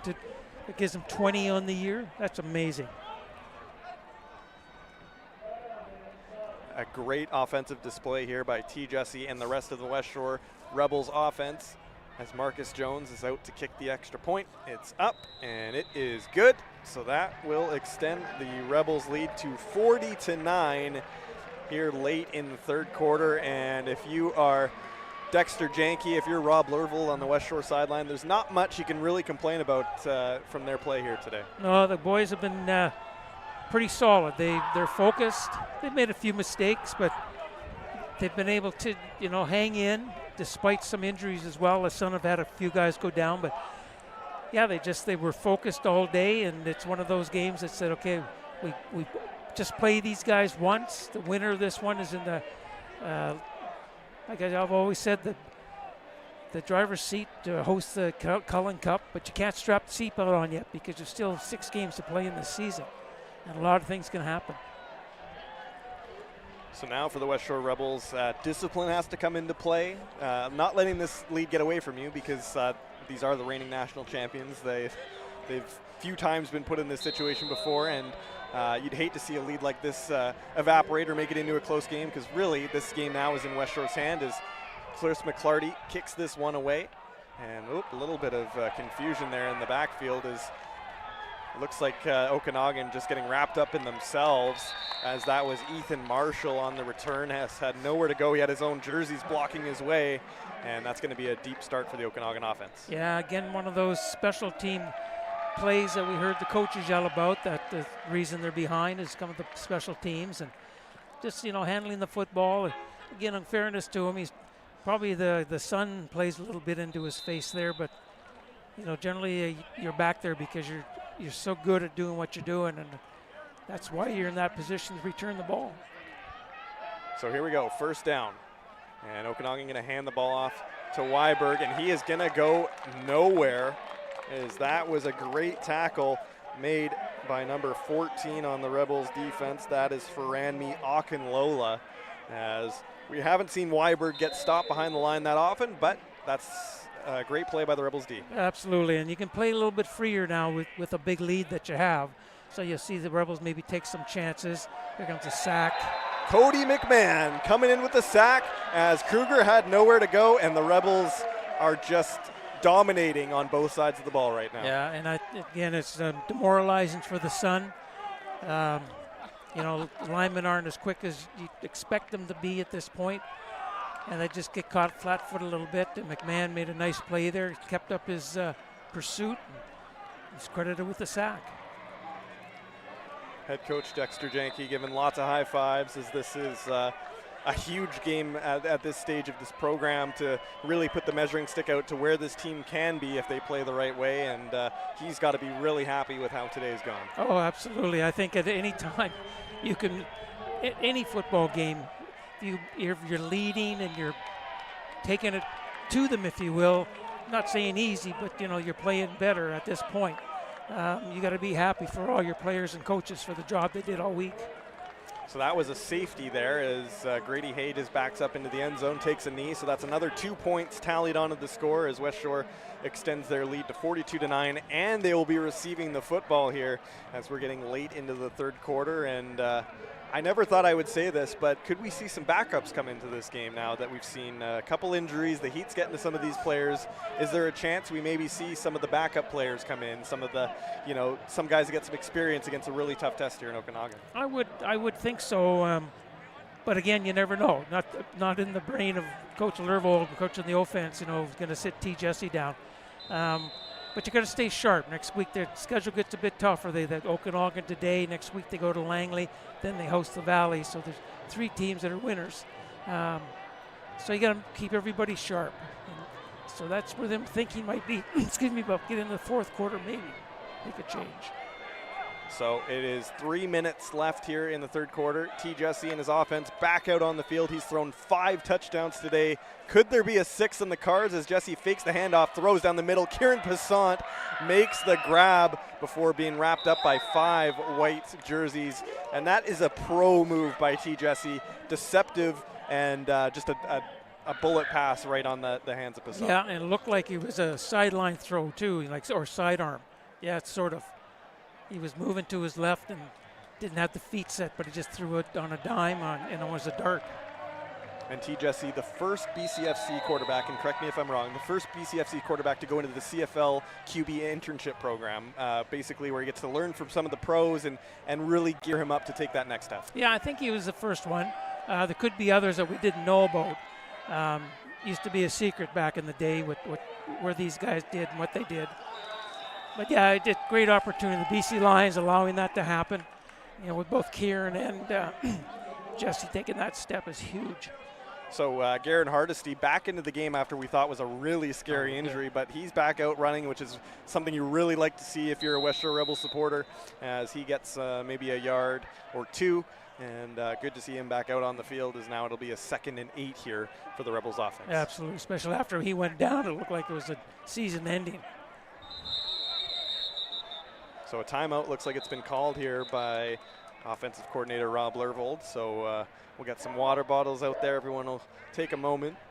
And we still haven't seen CJ Vincent, who was also down on that play. He hasn't quite returned yet. Looks like he's still laboring on the sideline. So they're still a little shorthanded, but yeah, Hardesty's injury looked really bad. So we're both up here really glad that he's okay, and we continue on here with him in the backfield. And a minute 43 to go in the third quarter. The Rebels with the football. They put a drive together here. Wow. I was going to say, I mean, we came into this game. This is the clash of the 2 top teams in the conference. Did you really think that Westshore would be able to put up 50 on this Okanagan team, and that Okanagan wouldn't even hit double digits? I mean, we still got a quarter to play, but did you really see the shift of direction being this big in terms of the score? Not at all. I thought because both teams are efficient offensively, I thought it was going to be like a 30-28, 32-30 score either way. And I thought it was going to come down to kicking. And I would have given the edge to the Sun based on Liam Atwood, one of the premier kickers in the BCFC, but this is quite surprising. But it just goes to show you how well Dexter's prepared his Rebels team, and everybody's bought into his philosophies and everything. So here we go. It is 2nd and 8 here with T. Jesse still on the field for Westshore. He's got receivers in motion, and he's got Hardesty blocking. Here comes the pressure, and down he goes. That's number 48, Philip Paul-Marin, with the sack, as he's brought down well behind the line of scrimmage, and that is going to bring out the special teams unit as Okanagan gets a good stop on defense. Yeah, that was a good rush. They just got off the ball a little bit quick, brought some extra people, outnumbered the Rebels, and T. Jesse didn't have a chance to get his feet in the ground to throw the pass, and next thing you know, he's on the ground. So the Rebels forced to punt for the first time in this second half. And back to receive for Okanagan is going to be number 3, Josiah Halliburton. And it's going to be Marcus Jones punting this one away for Westshore. Here comes the snap. It's a good hold, and it's a high but short kick. And Halliburton going to try and run in on this one. Is everyone kind of standing around, and no yards, I guess, probably. And Okanagan will get a couple extra yards out of that and take the ball over. Yeah, that'll move them into Rebels territory, 15-yard penalty. And it used to be a 5-yard if the ball hit the ground, but then they changed it because teams are limiting the best punt returners in the country. If I go in and give them 5 yards, but then they changed it to 15, and trying to get everybody on the same page. So here we go. First down, pretty much just past midfield into Westshore territory. As Liam Kruger been quiet in this second half, going to look to get some momentum going here, as has Aiden Weiberg. He's going to fake the handoff to Weiberg. Kruger going to throw, and that is going to be caught. Colby Mileto making the catch and that's going to be right near the first down marker. That's going to move the chain, so a first down here for Okanagan. Yeah, again, just an out. Just throw the ball, let him catch it. And if he's got enough real estate left before he has the sideline, he can try to turn it up. But the key thing is to get first downs, keep possession of the football. So Kruger with a big completion, and going to look to build on this one as they're at the Westshore 45-yard line, as Kruger fakes the handoff again down the middle, and he's got a receiver wide open. That's a catch. That is Kenny Williams, as he's going to keep chugging for some extra yardage, and Okanagan down by a few, but showing that they're not going to give up without a fight here. Absolutely, and Williams was wide open on that play. I'm not sure what happened to the Rebels defensive back or who took who, but they did influence with the fake to Weiberg up in the middle, so maybe the safety snuck up there and thought he's going to take the bait. And then he just, oh man, they should put him into public transit. He carried so many guys on his back on that one. So that's going to spell the end of the third quarter, with the Westshore Rebels leading the Okanagan Sun 42-9, as we'll switch over to the other side. And don't want to say the game's over yet, but really the Westshore Rebels have full control here and bearing a bit of a miracle here. The Rebels just need to tighten this one up and say goodbye to Okanagan and move on here, which is not the case of what we thought we would have when we teed off this game today, but it's just kind of been a couple key mistakes for the Okanagan special teams unit, and T. Jesse just putting on a clinic with the ball. He really has. And for the Sun, here's an opportunity to get into the end zone, because you want to end the game and you want to make your trip home not as ugly, if you will, in your mind, because you're losing by a pretty large score or something. This is the most points the Rebels have ever scored on the Okanagan Sun. So you do some positive things late in the game here, and you take them forward to the next game. So here we go. Kruger in the Rebels territory. He's going to hand off, and it's going to be a good run here by Weiberg, and he is into the end zone for a touchdown. Aiden Weiberg breaks a handful of tackles before finding the end zone, and for the first time since the first quarter, the Okanagan Sun are into the end zone for 6. Yeah, again, just one up the middle. Just hand them the football and create a hole, and that's what they did to start the game. They were able to run the football up the middle, especially to the Rebels' right. And Atwood. Now it's 42-15, bearing this extra point kick, as Liam Atwood, who has been very quiet today, hasn't had a lot of opportunities. He's going to get the chance to kick this one up. It is through the upright, so that's going to make it 42-16 as the Okanagan offense wakes up and gets a score here to open up this fourth quarter. And now it is a 3-score game, a 4-score game? So it's a bunch. It's a bunch. It's going to take a lot of miracles, and but the thing about the BCFC is anything can happen. Oh, Canadian football, the way the clock runs and stops, anything can happen. But this is where you got to stay focused. For the Rebels, the Suns can be trying everything and anything to score again, make it interesting. And for the Rebels, this is focus time. This is where your mind has to take you into the position of being in a lead like this, but you got to stay focused because you got a pretty good team you're playing against. So Okanagan going to kick this one away, as Malik Gagne-Smith and Garen Hardesty, the two running backs, are going to be the ones in the backfield for Westshore to return this kick. And kicking it off for Okanagan is going to be Marcus Burden, as he's going to kick this one over to Malik Gagne-Smith. He's going to take that one in, and he's going to go up the right-hand side as a good block by Garen Hardesty, and Malik Gagne-Smith going to roll out near the 45-yard line. And there's some upset Rebels players on the sideline as Malik Gagne-Smith gets thrown into the Okanagan sideline. But regardless, a good return, a nice block there by Hardesty, and good field position here for the Rebels. Oh yeah, and that's what you want. Again, you want to move the ball as far as you can. We always used to, when I was coaching, it was like, let's get up past the 35-yard line on a kickoff. And the Rebels here, looks like they brought it back out to, I can't see where they got, 39-yard line. You got to be happy with that. Okanagan's Kyle Dennis down on the field and looking to see if he's okay. As we'll have a quick break in the play here, give everyone time to reset, grab a bit of water. Yeah, that's good. He's up. Good. Good to see Kyle Dennis back up and on his feet and heading towards the sidelines. It's a good crowd here at Starlight Stadium.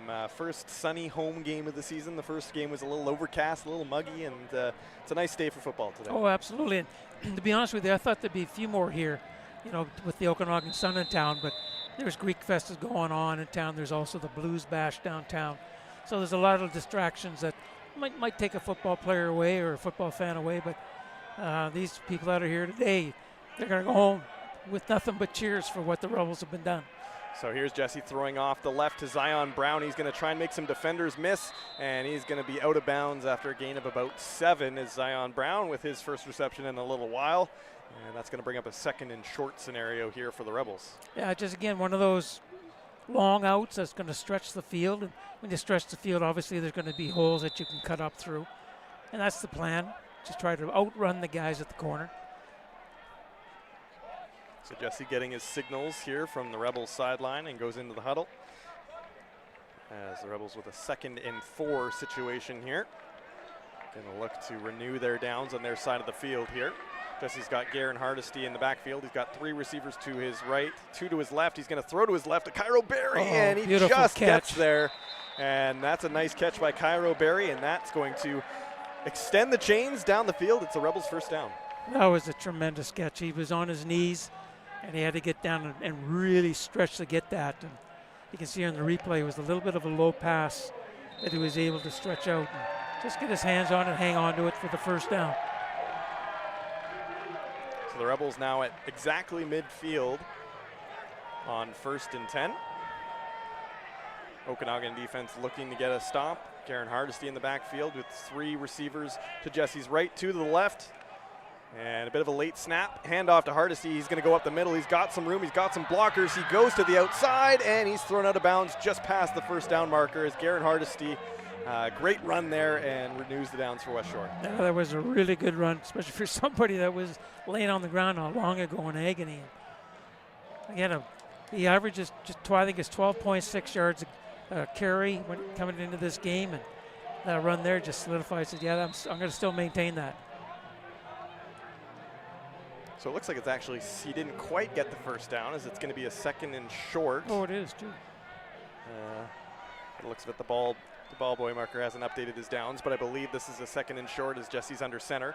And he's going to go himself for the sneak. He gets it, but flags are in the air, so we'll have to wait and see who went offside. It looked like defense, but we'll have to wait and see for the final word. Yeah, I agree with you. It looked like the defense, but you never know what the officials are looking at. So Jesse with another QB sneak. He's been very successful on those plays so far. As we'll see what the final word is here from the head official. Saying offside. Yeah, against the Sun. So it is going to be an automatic first down here for Westshore. If they will keep marching the ball forward, and then when you're in a position like this, up by as many scores as you are, you just really want to keep the ball and maybe kill some clock, keep the ball on the ground. No high risk, low reward plays, if you will. So you would think. You would think, Yeah. but we'll see what Rob Lervold has in mind here. Yeah. As Jesse's under center for a 1st and 10 on the Okanagan side of the field. He's going to step back. He's going to throw. It's going to be caught. That is Yakim Kenfak, and he is going to be met by about 4 Okanagan defenders and no gain on the play as, Pharrell Yakim Kenfak doesn't get any yardage, and it's going to be 2nd and 10. Yeah, it was, again, just a quick little pass. Gerlig was there right to make the tackle and limit the gain to about 5. The Canadian game is all about passing, so I think you could try to run to get the clock going, but if you complete passes, regardless if they're long or short, that also keeps the clock in your favor. And the passing game's a lot more exciting. That it is. 2nd down here. Jesse stepping back in the pocket. Hardesty out to his left. He's got him open, but he's going to look in the middle. It's a wide open catch. That is Pharrell Yakim Kenfak. Didn't get much yardage on the first catch, but he does on that one, and it's another Westshore first down. Again, it was just the time that Jesse had, and he could look at about 4 or 5 different receivers and then find the guy that's open. It's just, this kid can play football. Got great eyes. He can see the whole field. And a great job there by the Rebels O-line to also buy some time for Jesse to find his open man. Absolutely. So here we go. Rebels first down inside the 15-yard line of Okanagan. And Jesse looking for his 6th touchdown today. We'll see if he can get it as he takes the snap, hands off to Garen Hardesty. Not much right. He's going to go left, and he'll get about a gain of 4, maybe 5 yards as Garen Hardesty saw the pocket collapse, saw the gaps close, and decided to go the other way and get a few yards. Yeah, it's just, again, running with the eyes. He keeps his feet moving, gets his shoulders square to the line of scrimmage. Then you can dart it any way that you can. But you can see on the replay here, he cut back to his left and quickly back to the right. And he turned maybe a 2-yard gain into a 6-yard gain. And just a tremendous runner. So 2nd and 5 here for T. Jesse inside the red zone. As he looks in the pocket, he's looking to his right. He's going to have to roll out of the pocket as it collapses. He's going to go for it himself. Here comes T. Jesse into the end zone. Touchdown, Westshore. What a play by T. Jesse. Caps off his 6th total touchdown today, and take a bow, T. Jesse. Unreal play. Oh, just a heads-up play. And for him to leave his feet, that's the 2nd time today he's done that. And I'd hate to see him get injured on something like that. But there's nobody open. He says, I'm going to run, and there was no second thought. And I'm going the end zone. Wow. So here comes the extra point kick as Westshore just seemingly on a roll. And Marcus Jones out to kick the extra point. Kick is up, and it is good. Make it 49-16 Westshore in what has been an unexpected route at home here for Westshore. T. Jesse, 6 total touchdowns today, 5 in the air, 1 rushing, and he's been a catalyst today and showing why he was the #1 ranked player in the country coming into this year. Absolutely. And you got to build your team around a quarterback, and for the Rebels, luckily they found one last year in T. Jesse that decided to come back and play football. So now Okanagan needing to reset after giving up the major and just try and get something going. They shown on their last drive they're not going to go away without a fight here, so they're going to receive this ball and see if they can make something happen. And it's Ethan Marshall as well as Philip Palmerin in the backfield. Sorry, make that Connor Bjorgen, number 80, is in the backfield as well. Yeah, it's a little demoralizing, and the Sun know that. And I guarantee you there's some guys standing on that bench right now that are thinking about what's in the cafeteria on the ferry. But yeah, again, it's a humbling experience to be on the end of a not so healthy score for in the game. And so Chris McClarty kicks this one away. Number 4, Luke Windsor, fumbled the ball a little bit on the return, didn't get much yards before he was met by a bunch of red uniforms. And not much of a return to speak of, and out comes the Okanagan offense. Yeah, just one of those things that we wasn't concentrating, and they didn't get the return they wanted, but they're starting, relatively, the 32-yard line, 34-yard line. It ain't too bad. They got a new, same quarterback and same lineup. Liam Kruger still under center. And Aiden Weiberg, who had that great touchdown run, as he gets it again, and he'll get a gain of about 5 on the handoff. And it'll be 2nd down and 5 as Weiberg, who hasn't been stopped very many times short of a first down, is not going to get there, and have to see what they do in a 2nd and 5 play. Yeah, again, just a 5-yard run up the middle. Cole Bunting made the tackle, keeping the things working in your favor. Just find something that's going to have some consistency to it, and hopefully you want to score, but you're also going to move the football. So here is Weiberg on the screen pass, and he's going to get a first down. As nice play there by Kruger, sensed the pressure, backed out of the pocket, and fired it off to Weiberg, who's been his #1 target today, and that's going to move the chains here for Okanagan. He's been a workhorse. He's carried the ball a lot today, either through the air or on the ground. And why not? He's a very good football player. So here we go. 1st and 10 for Okanagan at their own 45-yard line, And Kruger fakes the handoff. Pressure again, going to throw a high ball, and this one is tipped out of bounds. A great defensive play. That is number 6 in your programs. as Riley Burfello breaks up the pass. Great play by Riley, and that brings up second down. Oh, that was a great play. He was right in Miletto's hip pocket, and you can see on the replay the ball was up, and then he turned his head at the right time, left his feet, got his hand on the ball before it could drop in. But a really, really good defensive play. So here's a 2nd and 10 for Okanagan. They need this play to go in positive yardage. As Kruger takes the snap, throws to the right, that is caught and brought down short of the first down line, as that's Sam Mellinson on the reception. But he's not going to have enough, so this brings up a 3rd and short situation. Paul, you're down by this much. Do you go for it, or do you just kick it away? Oh, yeah. I'm going. Gotta go. And it's also one of those things that as a coach, you're giving your players saying to them, we believe in you, get that first down. So Franmi Akinlola making the tackle short of it, and now it's a 3rd and short situation here for Okanagan. And we'll see if they can make it as Kruger fakes the handoff, rolls to the right, pressure coming, throw intercepted. No, it comes out of the hands.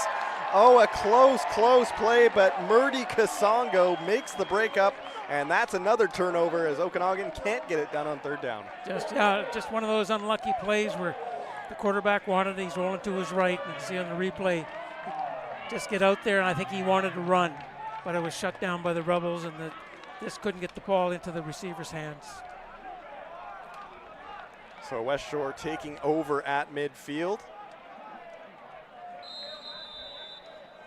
And wouldn't you know it, Ethan Picard is into the game for Westshore, the backup quarterback, as T. Jesse going to cap it off at a mere 6 touchdowns today. Wow, and good take a day. seat.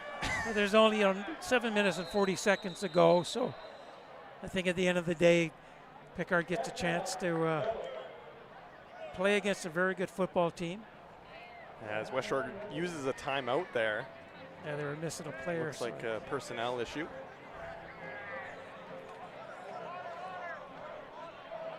So it looks like everyone's going to get a quick water break. I don't have the percentages of stats in front of me at T. Jesse, but he had to have completed 75% of his passes probably. I'm talking probably 350 yards easy. probably total. And just a real game breaker for what maybe separated Westshore today from Okanagan. Well, it seems like every time we've seen him, I've seen him watch, this is the 4th game I've watched him play, and he's just so cool back there. And you don't get that from junior players a lot. And he's kind of like a 30-year-old guy standing in the pocket, just surveying what's going on and throwing the ball. And the players buy into that. The younger guys, they look up to you. Yeah, no, they can do a lot this year. This team could, I don't want to go out on a limb and say they could win a national championship, but they could be definitely hosting one. So Ethan Picard now under center for the Rebels. He's going to take the snap. Here comes the pressure. Throw in the middle. That is caught and holding on. How did he hold on to that? And down he goes, but a great reception, great throw. That was Tristan Ramos Arevalo making the catch, taking the contact and gaining some extra yardage. Great first pass there by Ethan Picard. Yeah, he's got a nice arm too. Got a flag back here. I'm not sure what that was. It might be roughing against the sun. As Tristan Ramos Arevalo, as you see on the replay, takes the hit but holds on, gets a couple extra yards. First time we've called his name today, but a great job. And it looks like a penalty against the defense, so Okanagan going to be forced to back up deeper into their own territory here. Yeah, we're roughing the passer penalty, so I tack on 50 more yards to that one. And yeah, I think the Sun just want to get out of here for sure. And Ethan Picard, a product of Cochrane, Alberta. He's already thrown 200 yards and 3 touchdowns in his second half efforts so far this season, as he's got some receivers in motion. Hand off to Garen Hardesty. He's looking for a hole, but there is just nothing there, and he's still on his feet, but he is going to be brought down. That is going to be number 90 of Okanagan making the tackle. That's Cameron Michaud. And now it's a 2nd down and long situation. Picard under center in a 2nd and long for the first time today. See what he's got. Yeah, that was just a typical run that Hardesty would make 3 or 4 on, but this time the Sun defense just didn't give up. They just kept pursuing, and took all his cutback lanes away. So Ethan Picard in a 2nd and long situation here. He's got Hardesty in the backfield, as well as 3 receivers to his left, 2 to his right.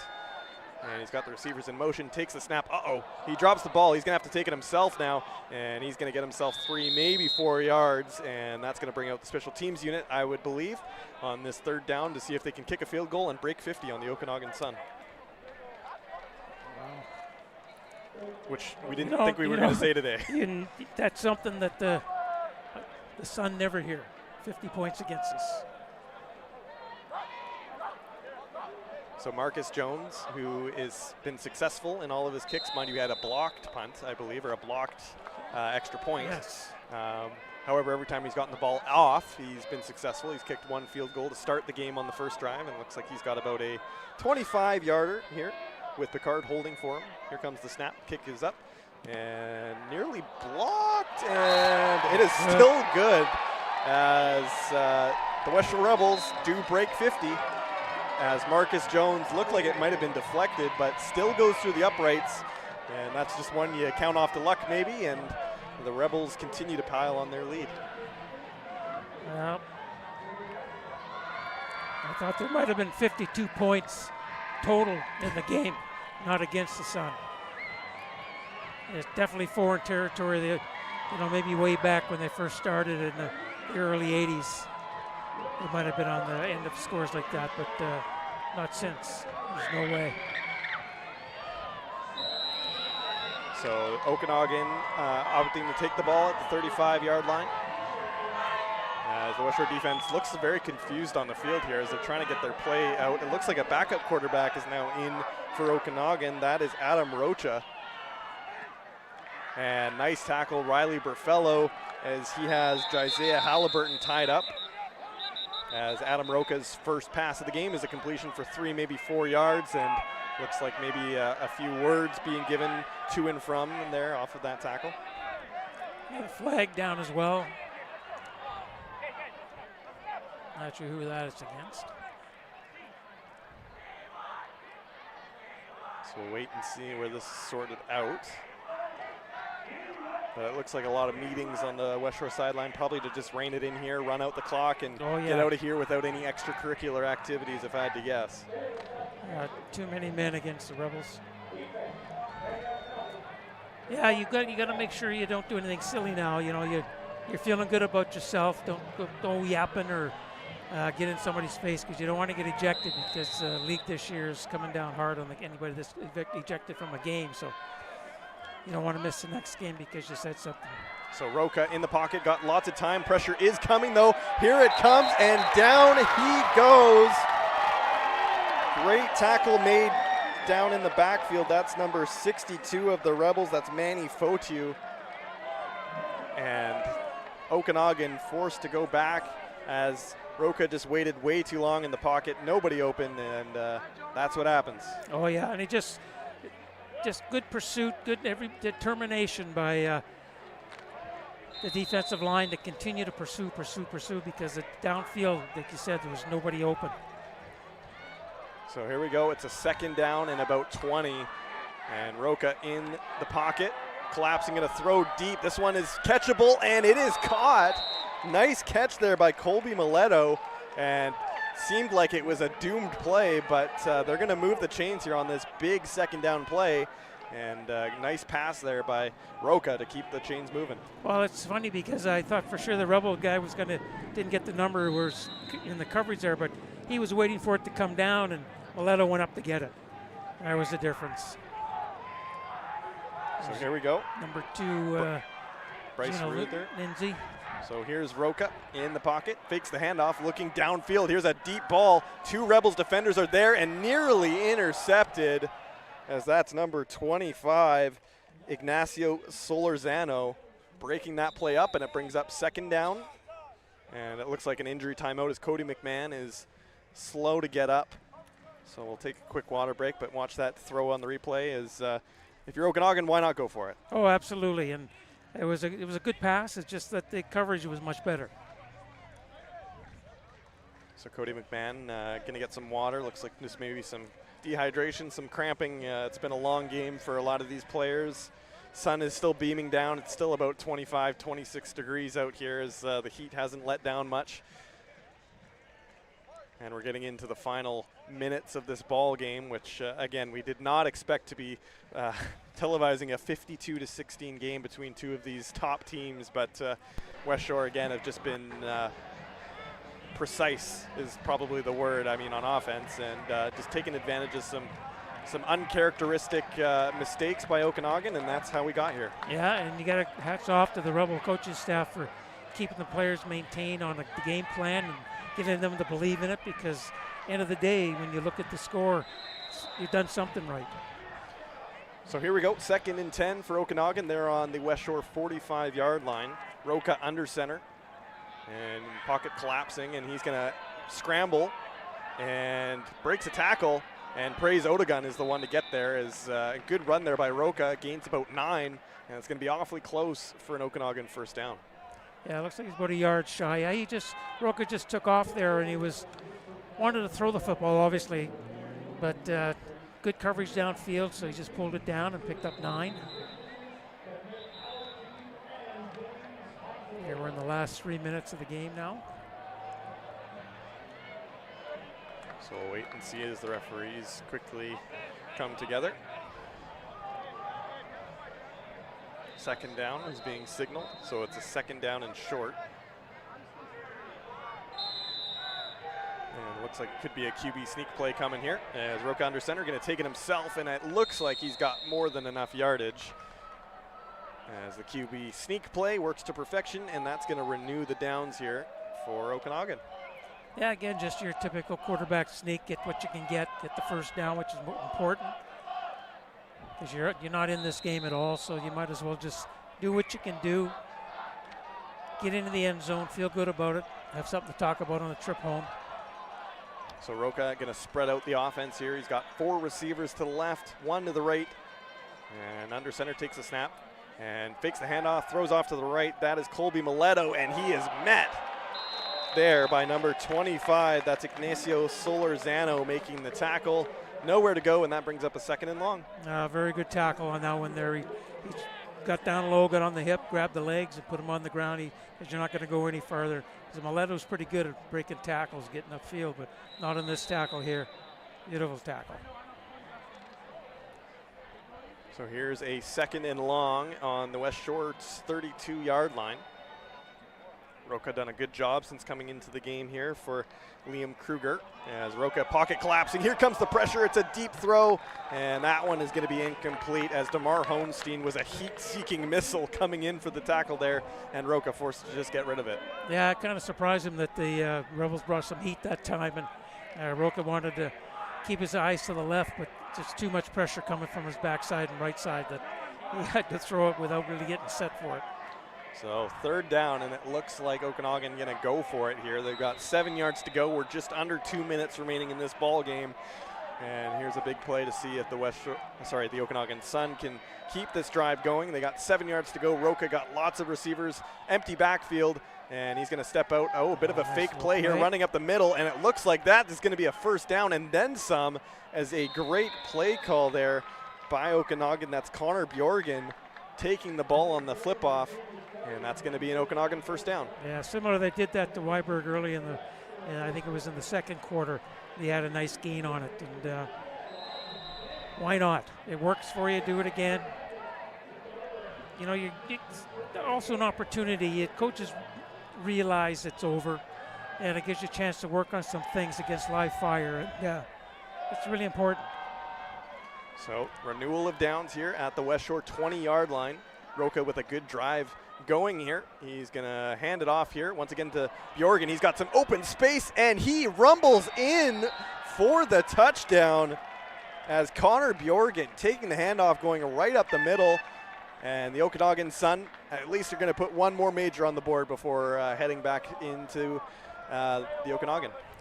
Yeah, it was a good run. He did a lot of little shifty cuts here. Very quickly to his left, back to his right, and back to the left of the end zone. And now it gives them, they're going to get a chance here to get their 23rd point. As Liam Atwood setting up here for Okanagan to kick this extra point. It is up, and it is through. So that adds an extra point to make it 52-23. So on what is very possibly the final Okanagan offensive drive of the evening is a successful one. And Westshore will get this ball one more time, and you have to think with just over a minute remaining that going to be ground the ball, you know, some tough sledding, and just run out the clock here. Oh yeah, and then go to the team party afterwards. And, you know, think about it for a day, and then get back to practice and prepare for the Langley Rams for next week.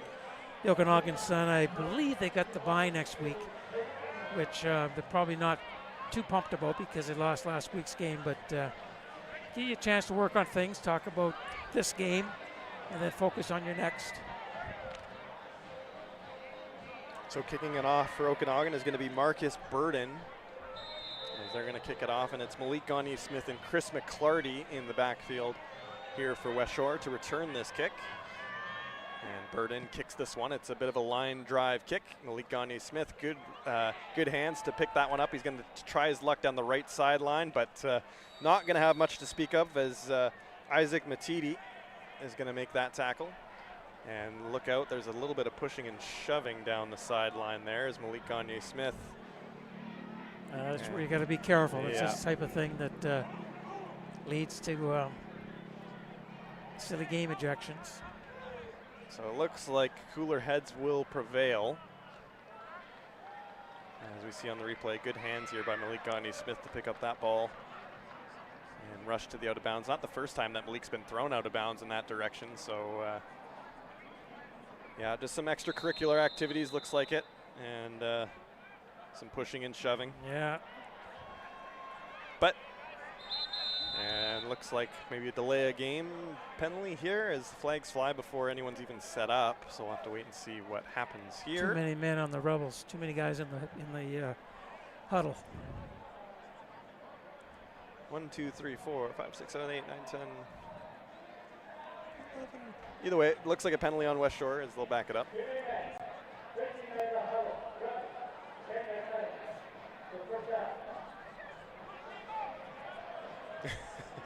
Rob Lervold trying to figure out what the heck is going on here. But it looks like it's been... Yeah, I think they're settled now.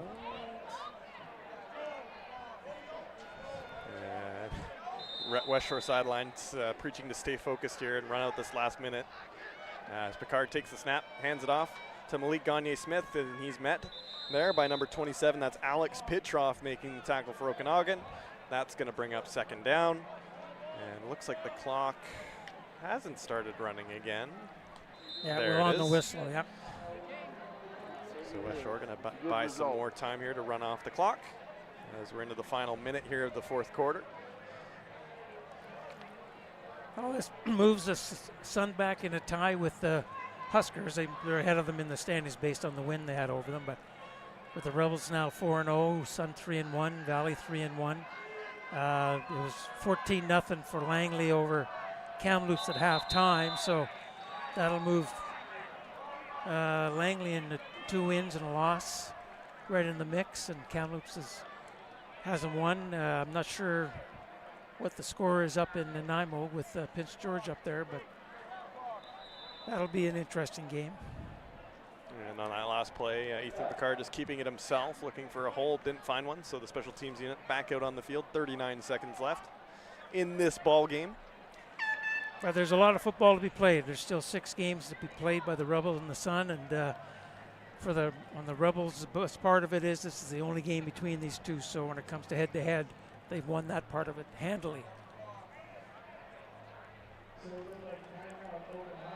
So some extra talks here as the clock now back running.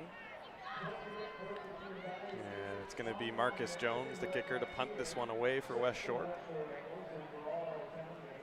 And in the backfield here for Okanagan, it's Josiah Halliburton. So Marcus Jones setting up. Bit of a high snap, but he's going to get this one down, and he's going to boot this one to about midfield as Halliburton needs to give the 5 yards, and that just seems like a given penalty these days on these punt returns. It's another no yards play, and it looks like Okanagan going to get a little bit better field position here with 29 seconds remaining on the clock. Yeah, you know, in junior football, you don't really have a guy that really dominates punting the ball, so kick varies, and if guys can get down there on the cover team pretty quick, and if it's a 30-yard punt or a 35-yard punt, they're going to be well within the restraining zone, and you're going to always get penalties like that.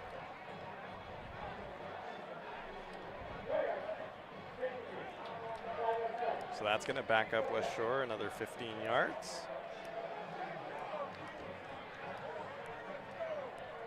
And now if you're Westshore, I mean, it really has to come down to, you know, you've established yourself as the top dog. It's about keeping a level head, I think, as you move forward through these weeks, because, again, you only play the Sun once. They're the reigning national championships. You're handing them their first loss in 18 games. Yeah. I mean, it's just about composure, I think, and not letting this get to your head too much that, you know, you're going to the Cullen Cup or, you know, everything's a given, because it's not. Oh, absolutely, and that's, you still got it, like I said, you got 6 games to play. You got the meat of the order coming up with the Langley and then Dali, and they're going to test you as well. So you just got to stay focused week to week, and then when the season ends, when they blow the whistle to say the regular season's over, find out where you stand and prepare for the playoffs. And I think that the way the Rebels have been playing to start this season, they could be hosting both playoff games. So there's a tackle. Connor Bjorgen gets the ball, and looks like a timeout being taken here by Okanagan. So they're going to get one more shot at it here. 16 seconds left on the clock.